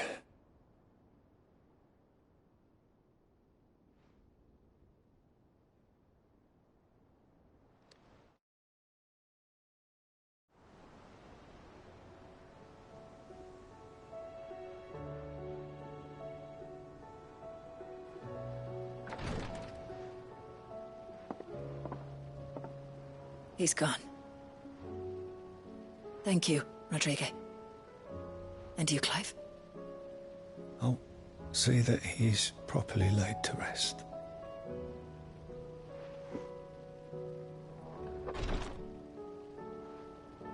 The man you helped today was my mentor, back in the Southern Isles, on the front lines of some meaningless war.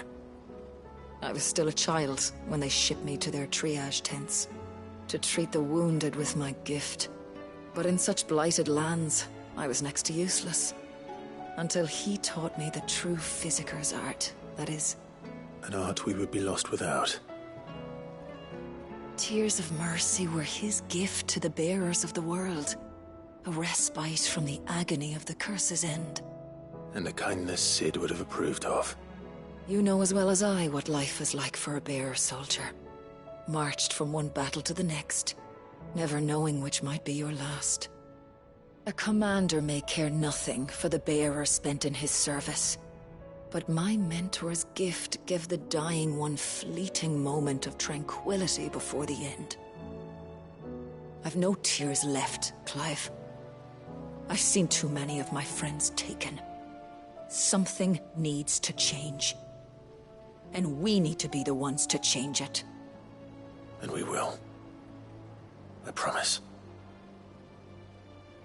I hope so.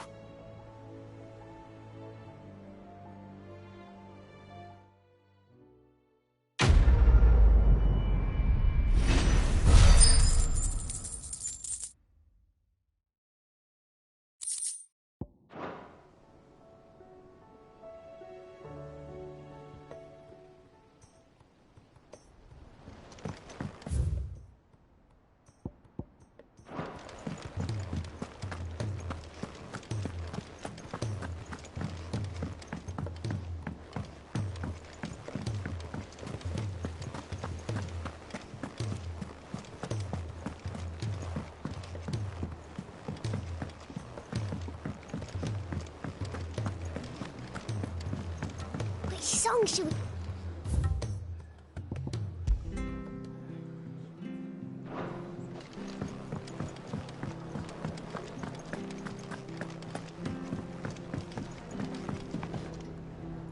Gentlemen, I see you both made it home in one piece.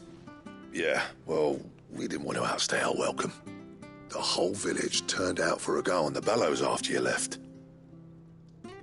Everyone except Zoltan, that is. Didn't see hide nor hair of him. Oh, but that reminds me. I have something for you.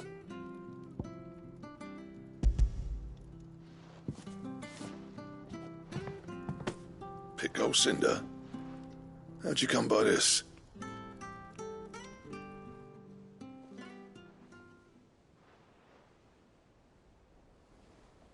And you're sure he wanted me to have it?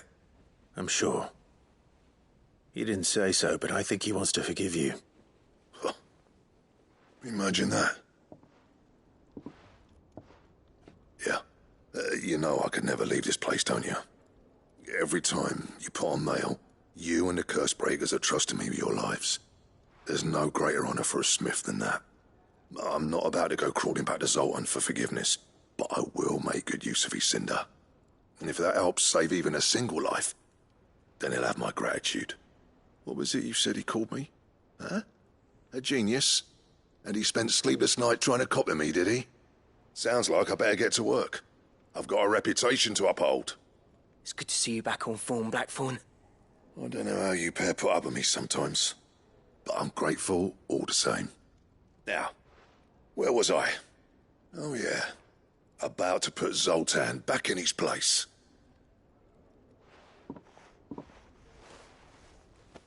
Ain't got the art to tell him how similar they are. Stubborn bastards. A little healthy competition should be good for him. You're not wrong. Still, it's a shame him and Zoltan couldn't let bygones be bygones. No use grumbling about it now, though. Blackthorn's happy. Or as near to happy as he gets. And that's good enough for me.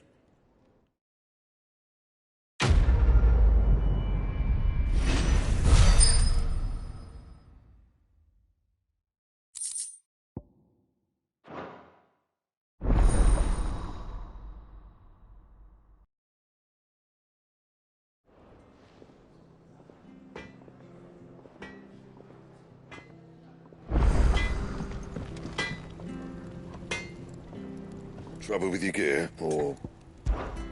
something for you, dear?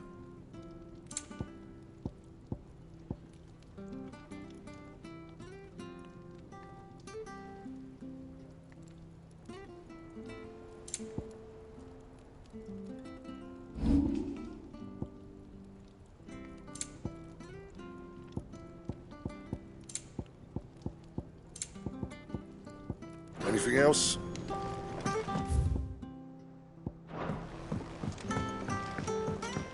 He's a surly soaker. Who cares less?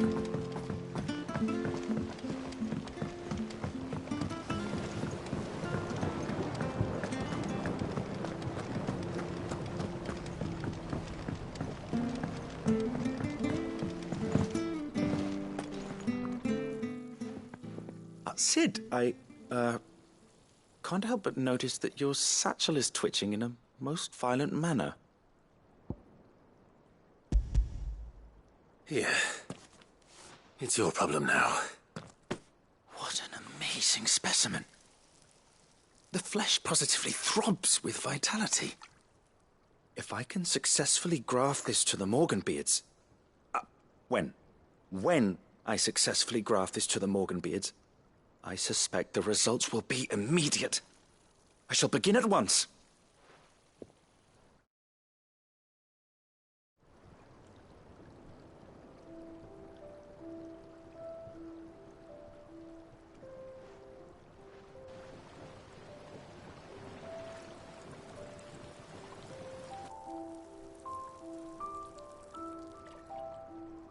It is just as I hoped.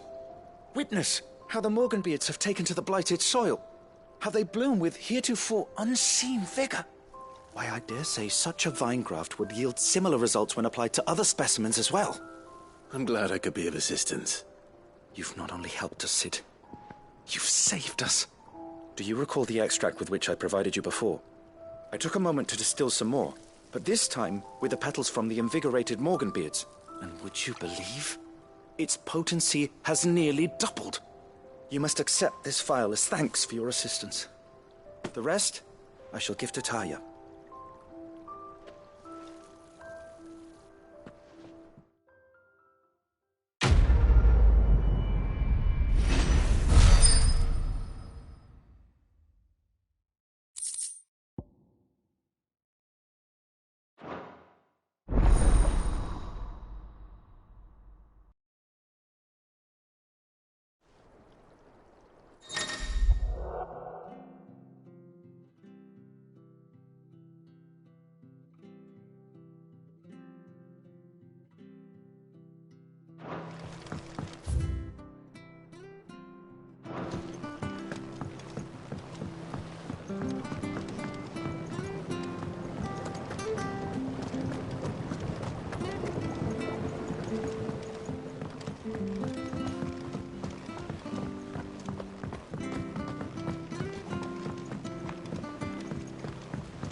If it's knowledge you seek,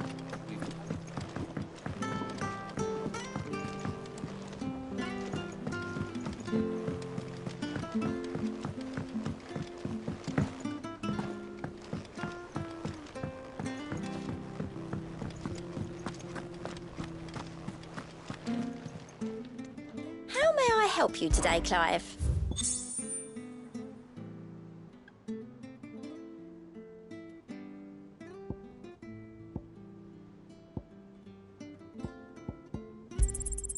All yours.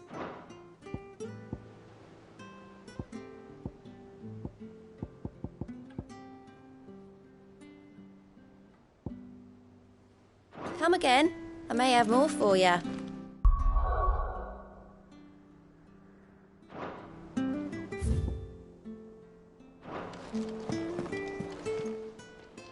How are you doing?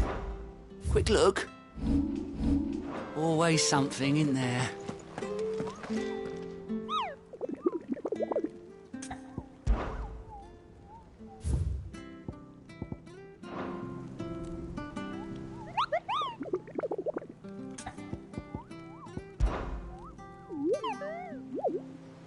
Through Orcish lands.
me help.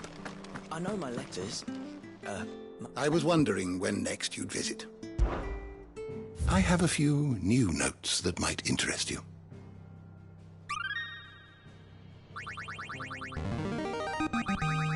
I have quite the find for you today. You wish to study the tomes?